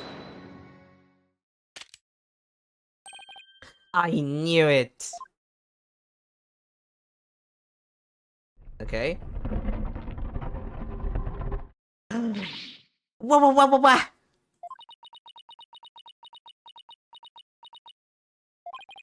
He must be at a loss for words, and that doesn't happen too often.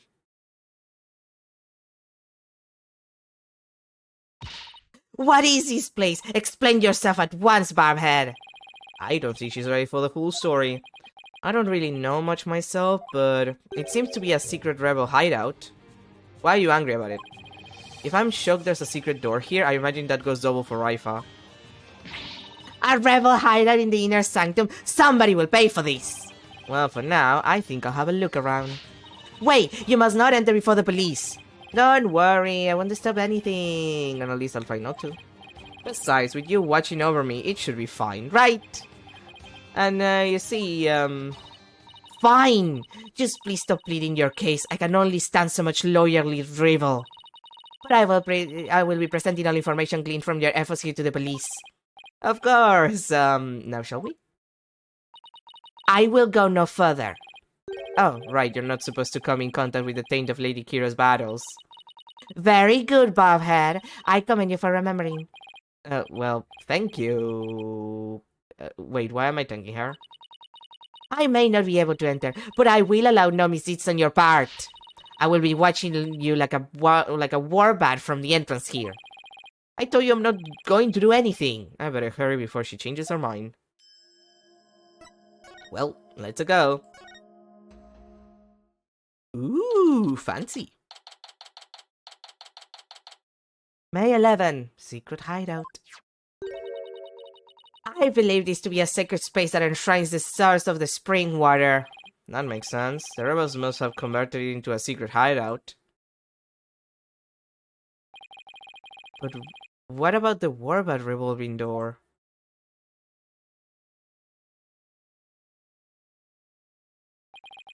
I wondered if that, too, was originally intended to hide and protect this sacred space. To think those filthy rebels scheme their schemes in their most sacred place. It is a desecration upon Kuranism itself. The defiant rebel shall pay for this. I suppose it's only natural that she'd be upset. But the investigation must go on. I think I'll start by taking a picture of the place. Good thing I brought a camera to snap some souvenir shots. Stop that, you must not take photos here without permission. Raifa's really fired up. She's sticking her head in as far as it will go. I guess she won't be tainted as long as she doesn't touch anything. Okay.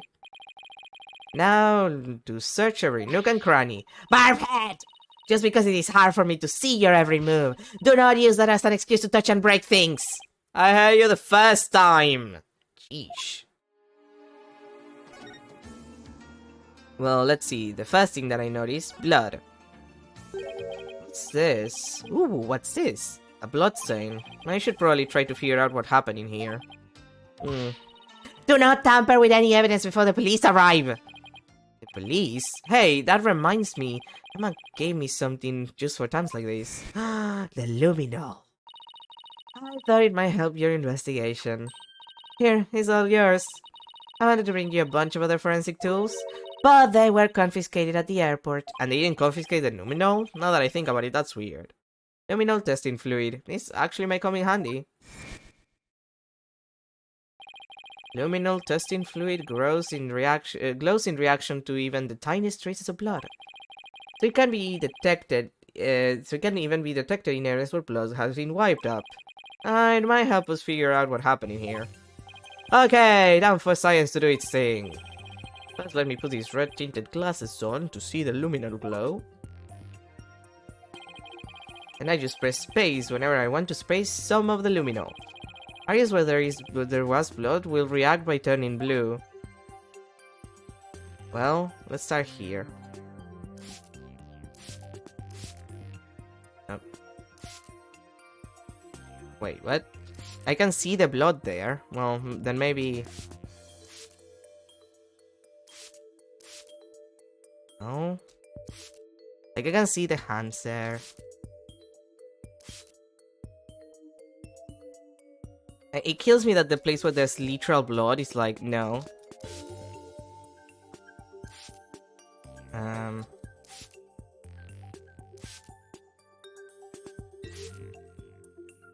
None of the weapons, really?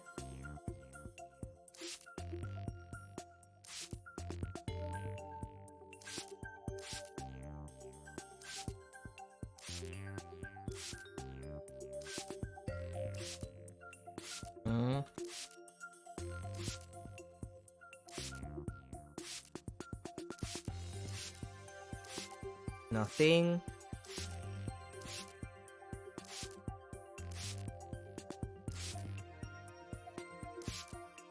Oh.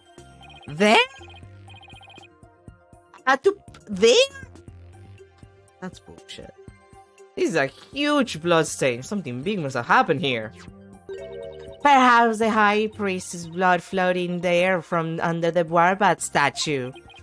There was definitely a lot of blood here. But it's impossible to say much else at this point. I'll just take a picture for now. Alright, luminal reactions are show up in photos. I'll just have to take some notes. That should do it. I didn't notice before, but the bloodstains look like it was smeared away in one place. Is it because the Warbat revolving door passed over it? Probably. Like, that would make the most sense.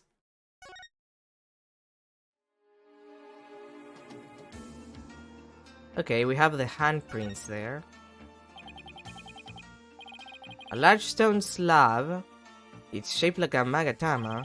It looks rather unstable. I bet I'd tip over in an earthquake. What's this earthy grass-like smell? It is the smell of the moss that covers the stone. Oh, so this shaggy green stuff is moss. It looks like some of the moss about halfway up has been disturbed. I wonder why that is. One quick touch can hurt, right? Whoa! The slab's starting to wobble. What is happening? What have you done to the sacred space? Nothing. All I did was nudge it a little. I knew it looked unstable. Probably best not to touch it again. Okay. Let's check stuff here first. There's a Plum Punisher calendar here. And now I understand. The villas in the Plum Punisher are based on the insurgents. Watching the show must have aroused their ire against Lady Kira. I doubt that's it. Not everybody's a child, sweetie. Look. What is it, Barhead? It's a Plum Punisher clock. Why, I believe it is a limited edition promotional item given to 50 lucky viewers. This rare item plays the Plum Punisher theme song every hour. Hand it over now, Barhead. She's snatched it away from me. No matter what she says, Raifa is definitely a huge fan. What a fine item. Oh goddammit, I thought it was Phoenix. And this switch if I'm right. But I hate this. It's a Plum Punisher theme song. Yes, now I see. The insurgents who use this room must be Plum Punisher fans. That may be so, but I don't see how it's relevant to this case.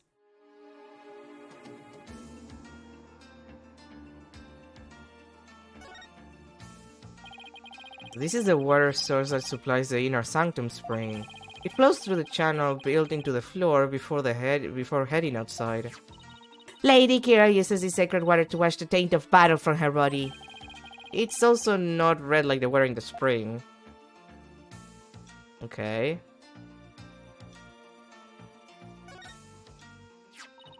How dare those filthy insurgents raise their banner amid such a sacred space? Barhead, you must burn it at once. Didn't you tell me not to touch or damage anything? This is an exception. Very well, if you will not do it, then I will. But, Your Benevolence, I thought you're not supposed to come in here. For once, the strange customs of this kingdom are working in my favor. There's something under the banner.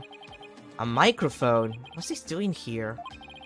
Someone trying to record someone. There's something with it.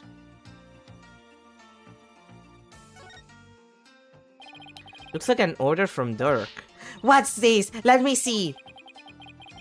I thought you're not supposed to touch anything in here. This is an exception. Now hand it over.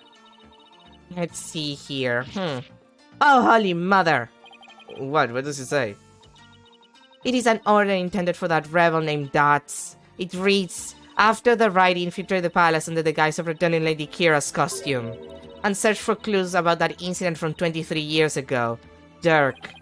23 years ago? He must be in the assassination of Queen Amara. I wonder what the rebels are up to. It's intriguing and all, but it doesn't seem related to the case at hand. This will not do. I must warn my mother at once. No need to do that. This order will never be carried out. Lady Kira's costume is still here, and Abbot Inmi is no longer able to aid the rebels. I knew that. Well, I think that covers about everything here.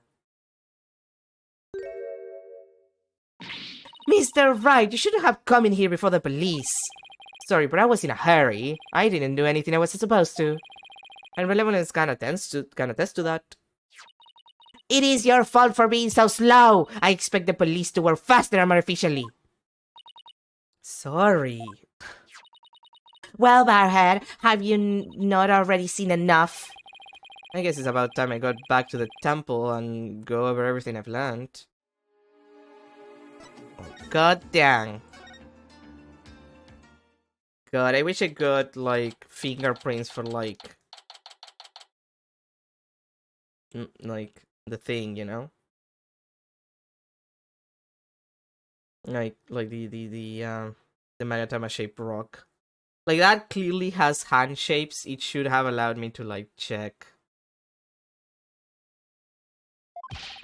Welcome back, Mr. White. How did it go? Unfortunately, I didn't find anything conclusive.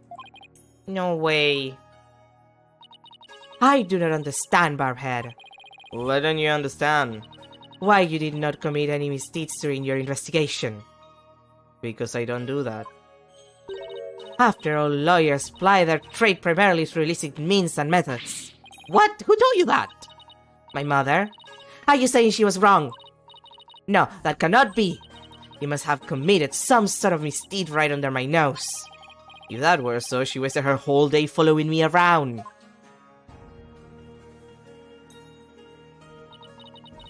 What is it?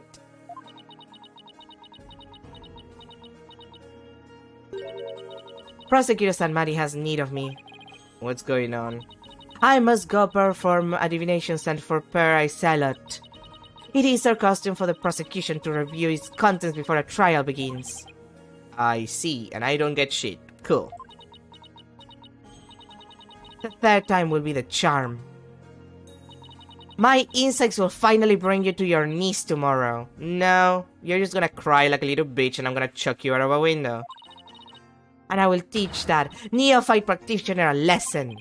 Looks like the royal priestess is back with a vengeance. And I'm chucking her out of the window. She's made a full recovery from when we started the investigation earlier today. I look forward to seeing you in court, Your Benevolence.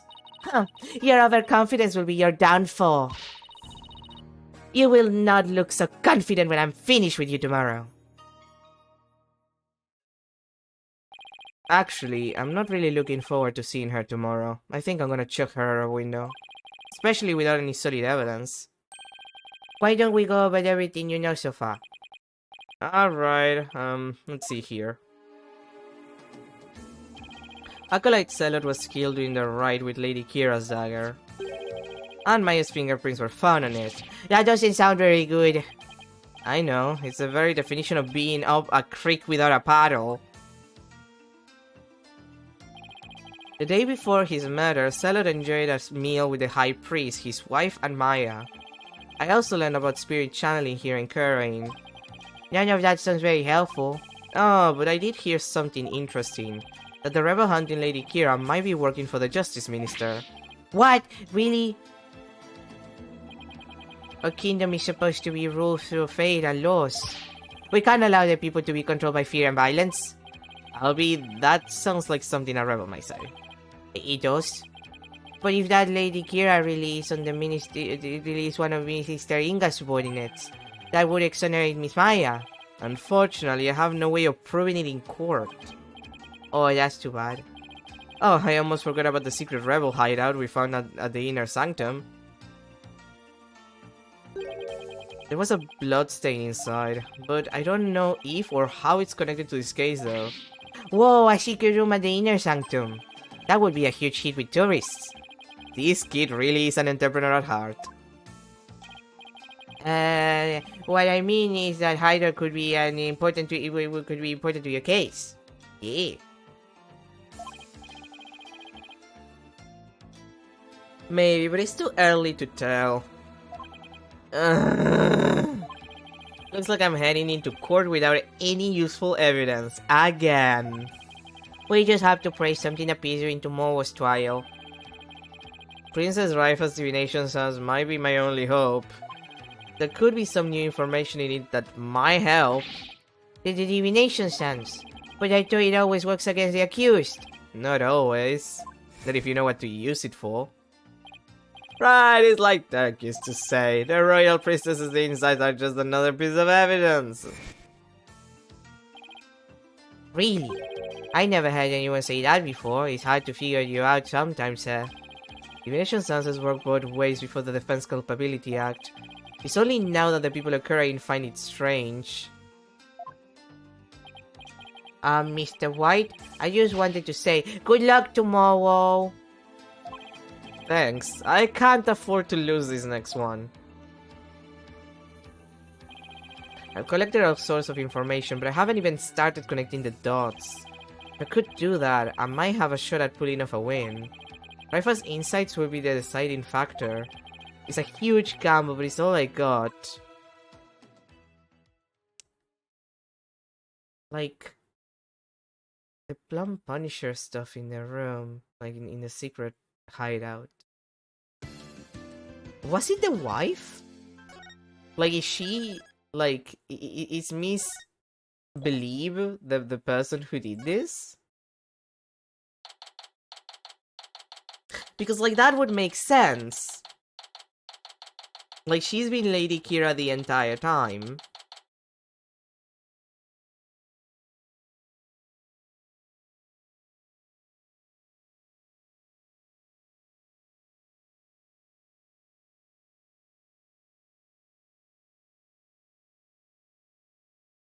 Like, would that work? Like, would she be the one to do it? I mean, she's probably, like, if she had that place available, probably also a rebel. Like, the Plum Punisher stuff there. So then she had no reason to kill Abbott. Unless he wasn't a rebel. I wonder if that's the entire point. Like, she's a rebel, he wasn't, and because she had to help Dats, she ended up killing him and then killing Selot. Thinking of things. May 12, 9:34 AM, High Court of Kurain, accused lobby. Maya looks exhausted, but I can't blame her. Nick, I was thinking about it all day yesterday. I never properly asked you to defend me, did I? It doesn't matter, I'm on this case until the very end. I know, that's why I wanted to officially ask you for your help. You got it, Maya. Let's do this.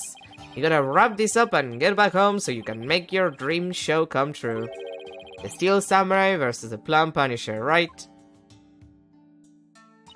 You bet. You look as if you didn't sleep last night, Barbhead. It is written all over your face. How can you expect to put up a respectable defense like that? I'm all fired up and raring to go, bitch, and my first order of business is chucking you out of that window. I guess Maya's not the only one looking exhausted.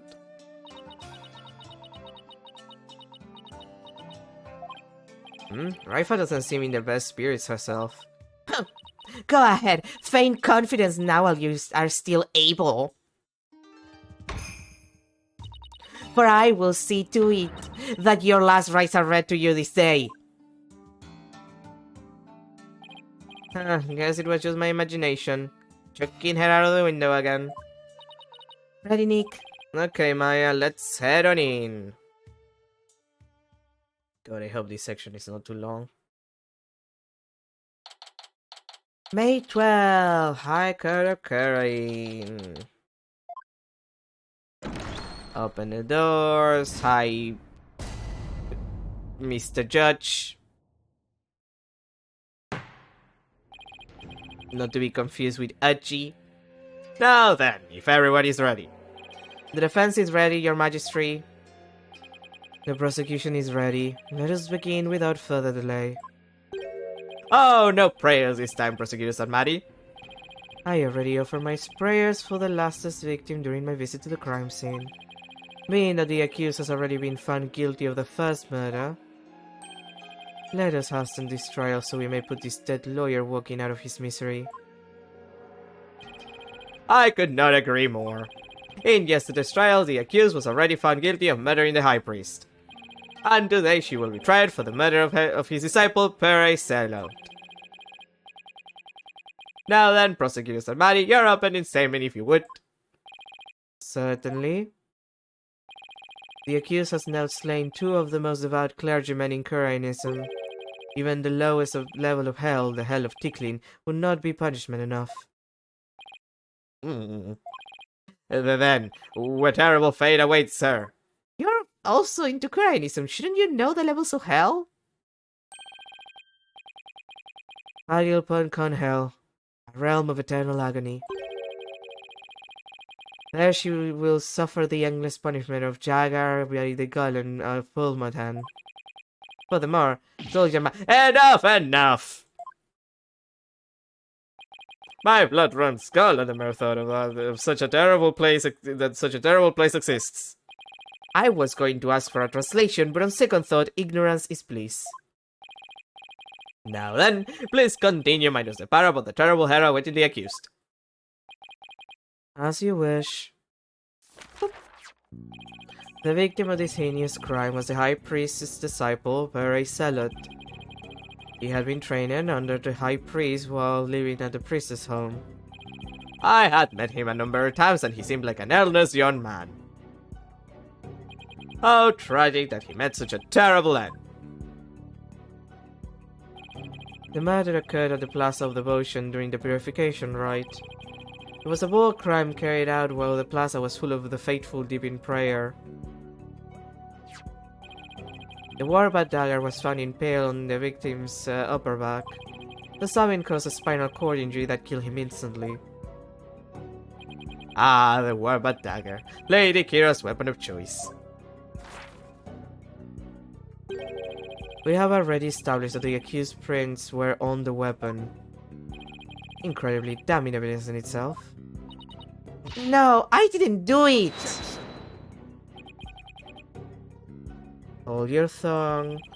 Now being that the accused Maya Face is a serial killer, the prosecution believes that the death penalty is the only possible sentence. Will the defense care to respond? The accused is innocent and nothing can convince me otherwise. After all, the crime scene was packed with worshippers. How could my client possibly have committed this murder without a single witness?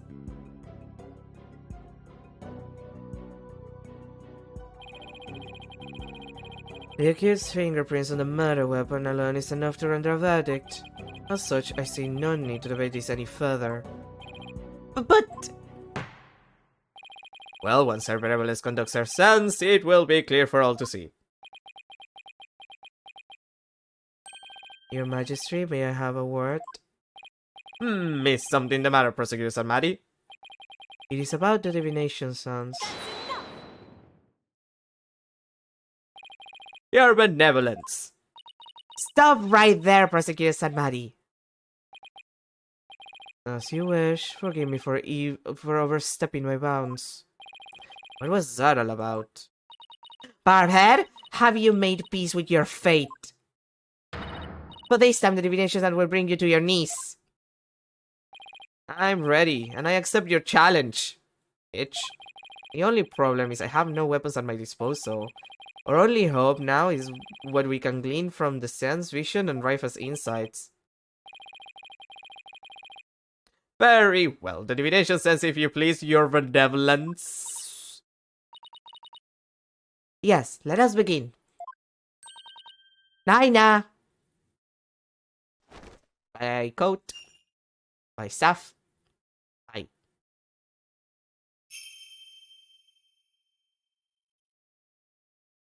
O Holy Mother, we hold this divination seance in your name. Let the eyes of everyone here be clear, and our ears be unstopped. O dance of devotion, guide the victim's soul to me, so that we may receive their final memories in the pool of souls. Okay, and we're gonna do the stupid... Oh, God. We always do the stupid dance. I hate this shit.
Can you speed up this thing, girly? Some people want to live their lives.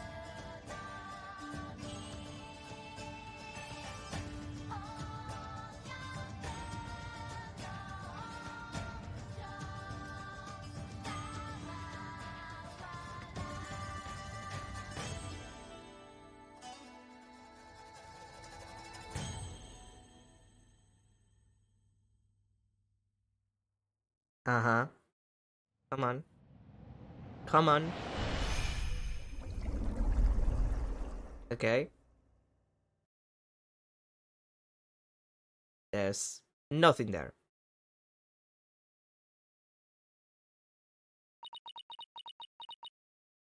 Oh, Gelly, you fucked up. We wasted time with that animation for nothing. Honest reaction to it. I don't get it. Why wasn't there anything to see? Your benevolence, what in the world? I wasn't able to invoke any sort of response. I called out to the spirits' names many times, but to no avail. Isaac! Just as I thought. Wait, what does he know that we don't? I have sought to confirm the contents of today's divination sense. After all, it is customary for the prosecutor to verify it beforehand. Come to think of it... I must go perform a divination sense for Peri Selot. It is sarcastic for the prosecution to review its contents before a trial begins. And we don't get shit. And that is why I sought to stop her benevolence from performing it here. However, she insisted that it be done. She wished to try one more time here in the Hall of Justice. It would appear her benevolence is tired from her manifold duties. No, she's just bad at her job. I am not anything of the sort! The victim spirits will not answer my call, but I know not why. It is my sacred duty to convey the truth through the divination sense. Private, calm the fuck down. Or I'm gonna chuck you twice as much from the window. What are we to do without a divination sense?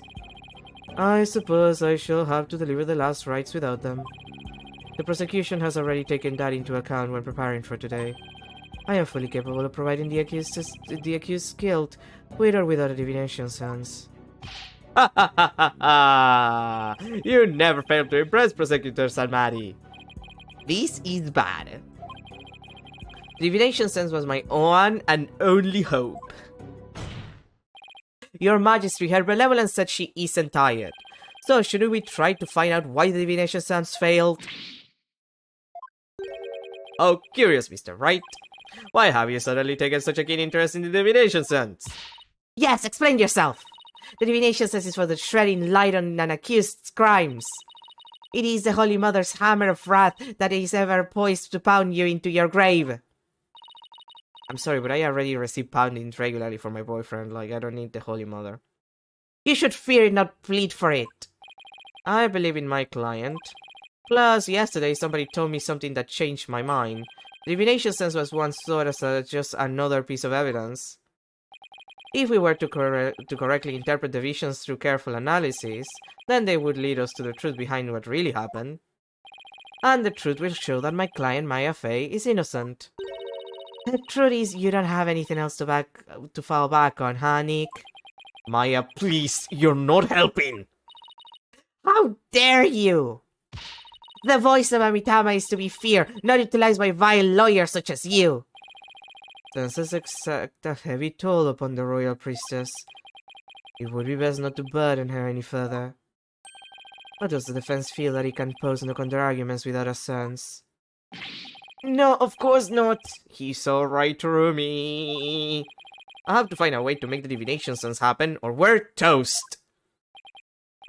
Well, since the divination sense is not possible at this time, I see no other choice. Let us proceed with the trial without the sense as Prosecutor Sanmati suggested. Thank you, Your Majesty. Why you? I will not forget this, barhead! This will not be the last you see of me! Yeah, I know, and it sucks ass. I want to chuck you out of a window! I hate that child. Now then, I will proceed by providing an outline of the case at hand. Very well. If the lead detective would please come to the stand, we may begin. Emma, do you have something for me, baby girl? Sorry, Mr. Wright. Detective Sky, I understand how you would wish to save the accused and the defense. They are your friends, after all. But you must let them go, and move on. But...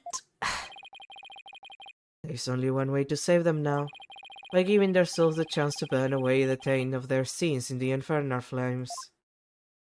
Yeah. I can't do this! Ah, no hidden in the Sacred Hall of Justice. Miss Sky! Yes? Don't worry about me and Nick, you just do your job. I'm sure Nick will figure something out, eventually. Right, thanks, Miss Fey. Oh, very brave for a criminal with a tainted soul. Very well, Detective Sky, please proceed. Okay, I can do this. Let me start with an overview of this case.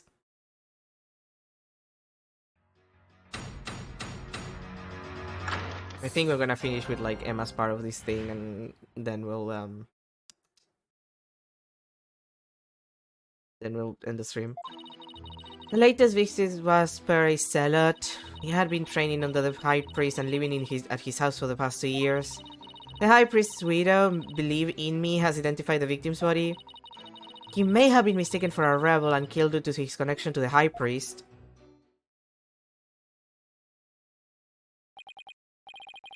I see. Well, that certainly makes sense.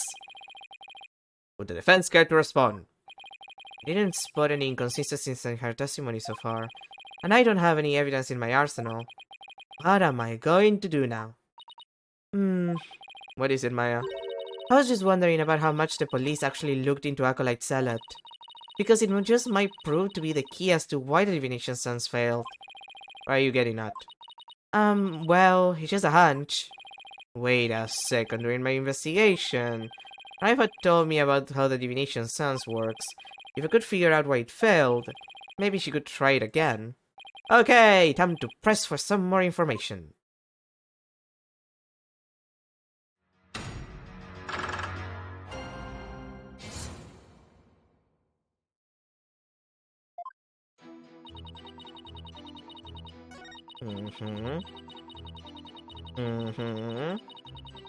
Okay, this is the one that interests me.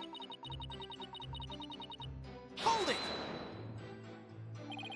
Was Miss Inme positive ID? Was Miss please mouth.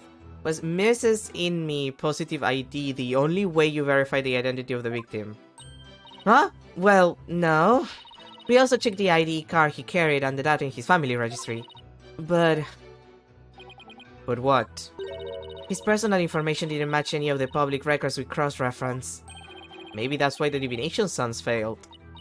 I'm not sure what you mean, Mr. Wright. Here's what I'm thinking. It's a fake name. Clearly. The victim decided to hide his identity for some reason. In other words, he was using a fake name. The royal priestess uses a deceased's face and true name to summon their spirit. Why, yes, that is indeed true. If he was using a forged ID and there is no mention of him in our public records, then he was likely an illegal immigrant. They are not uncommon here in Korean. An illegal immigrant. No immigrants are illegal. You just think they are because fascism. I could go on a rant, but I'm not gonna. Not with my back hurting like it is right now. Come to think of it, Raya mentioned something... Raifa. It's like I want to delete that F in the middle of her name. Raifa mentioned something about immigrants yesterday. But if that's the case, we have no way of knowing who he really is. We'll have to proceed with our holding the divination sense this time. I had always thought that Acolyte Zealot was Koreanese. Oh, the High Priest must be lamenting his disciple's deception in the Twilight Realm. Well, Mr. Wright, what do you think? Should we add this to the testimony? Yeah. This is an important fact. Please add it to the testimony. It would seem to be a fact most inconvenient for the defense. But if you insist, Detective Sky, please add what you said to your testimony. Yes, Your Majesty. He's an illegal immigrant, so we don't know his real name. No, but... he had tattoos. So, those have to prove something. Objection! Like, if they're, you know, if they correlate to, like, social standing and shit, you guys, like, cross-reference files with who would get that tattoo. Sorry, Detective Sky. But the police missed something important in their investigation. Huh? What are you talking about? The victim was undeniably a Koreanese native, and this crime scene photo proves it. It does. It's a little hard to see, but look closely. You'll see clear proof that the victim was Koreanese. Where? I don't see anything that would prove that. This proves the victim was Koreanese. The tattoo on his back. That looks like a peach. Take that! Well, on the back of his neck, to be precise. Look at this tattoo right here. Why, that's a tattoo of a peach. I would like you all to think about the meaning of this tattoo. Oh, the victim really liked peaches? Well, peaches are a favorite delicacy here in Korean. They happen to be a personal favorite of mine. The sweetness of their abundant nectars and the softness of their perfectly ripe flesh. They are a blessing from the Holy Mother herself. You're also getting chucked out of a window for the record. Nick, I've suddenly got a craving for peaches. after the trial, Maya. Right now we have a bigger fish to fry. Unfortunately, that is not a tattoo of a peach. It is not a peach, you say? Then what is it? Take a closer look. Haven't you seen something like that before? Oh, the tattoo on the... yeah, on his forehead is also kind of peachy-like. Namely, the tattoo on the High Priest's brow. Oh my. What? This mark is only borne by members of the Kurainese clergy. Objection.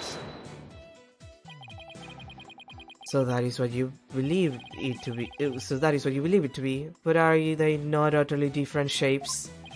Sure, they're shaped differently, but there's a reason for that. The victim had the peach-shaped tattoo inked over an existing tattoo for some reason. However, the dark red portion is exactly the same as the mark all Kurainese clergy wear. Hey, you're right. Until about 20 some odd years ago, everyone did get one, didn't they? I myself wear one on my right butt. That is entirely too much information, Your Majesty. Yeah, agreed. I didn't need to know he has a tattoo on his ass. Information on everyone who enters the clergy is maintained at the temple. All we have to do is look up a monk with a mark in the same spot. I'm on it. I'll let you know if I get any hints. That will not be necessary if you seek information on the clergy. I have it all right here.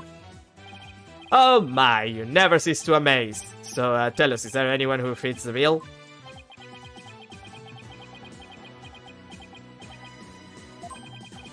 There is just one, and his name is Real name. I hate the names in this game. I hate the names in this game. I hate the I hate the names in this game. I hate them. Real name. Yeah. Yeah. Hate it. He became a monk 20 years ago. So after the assassination, you say.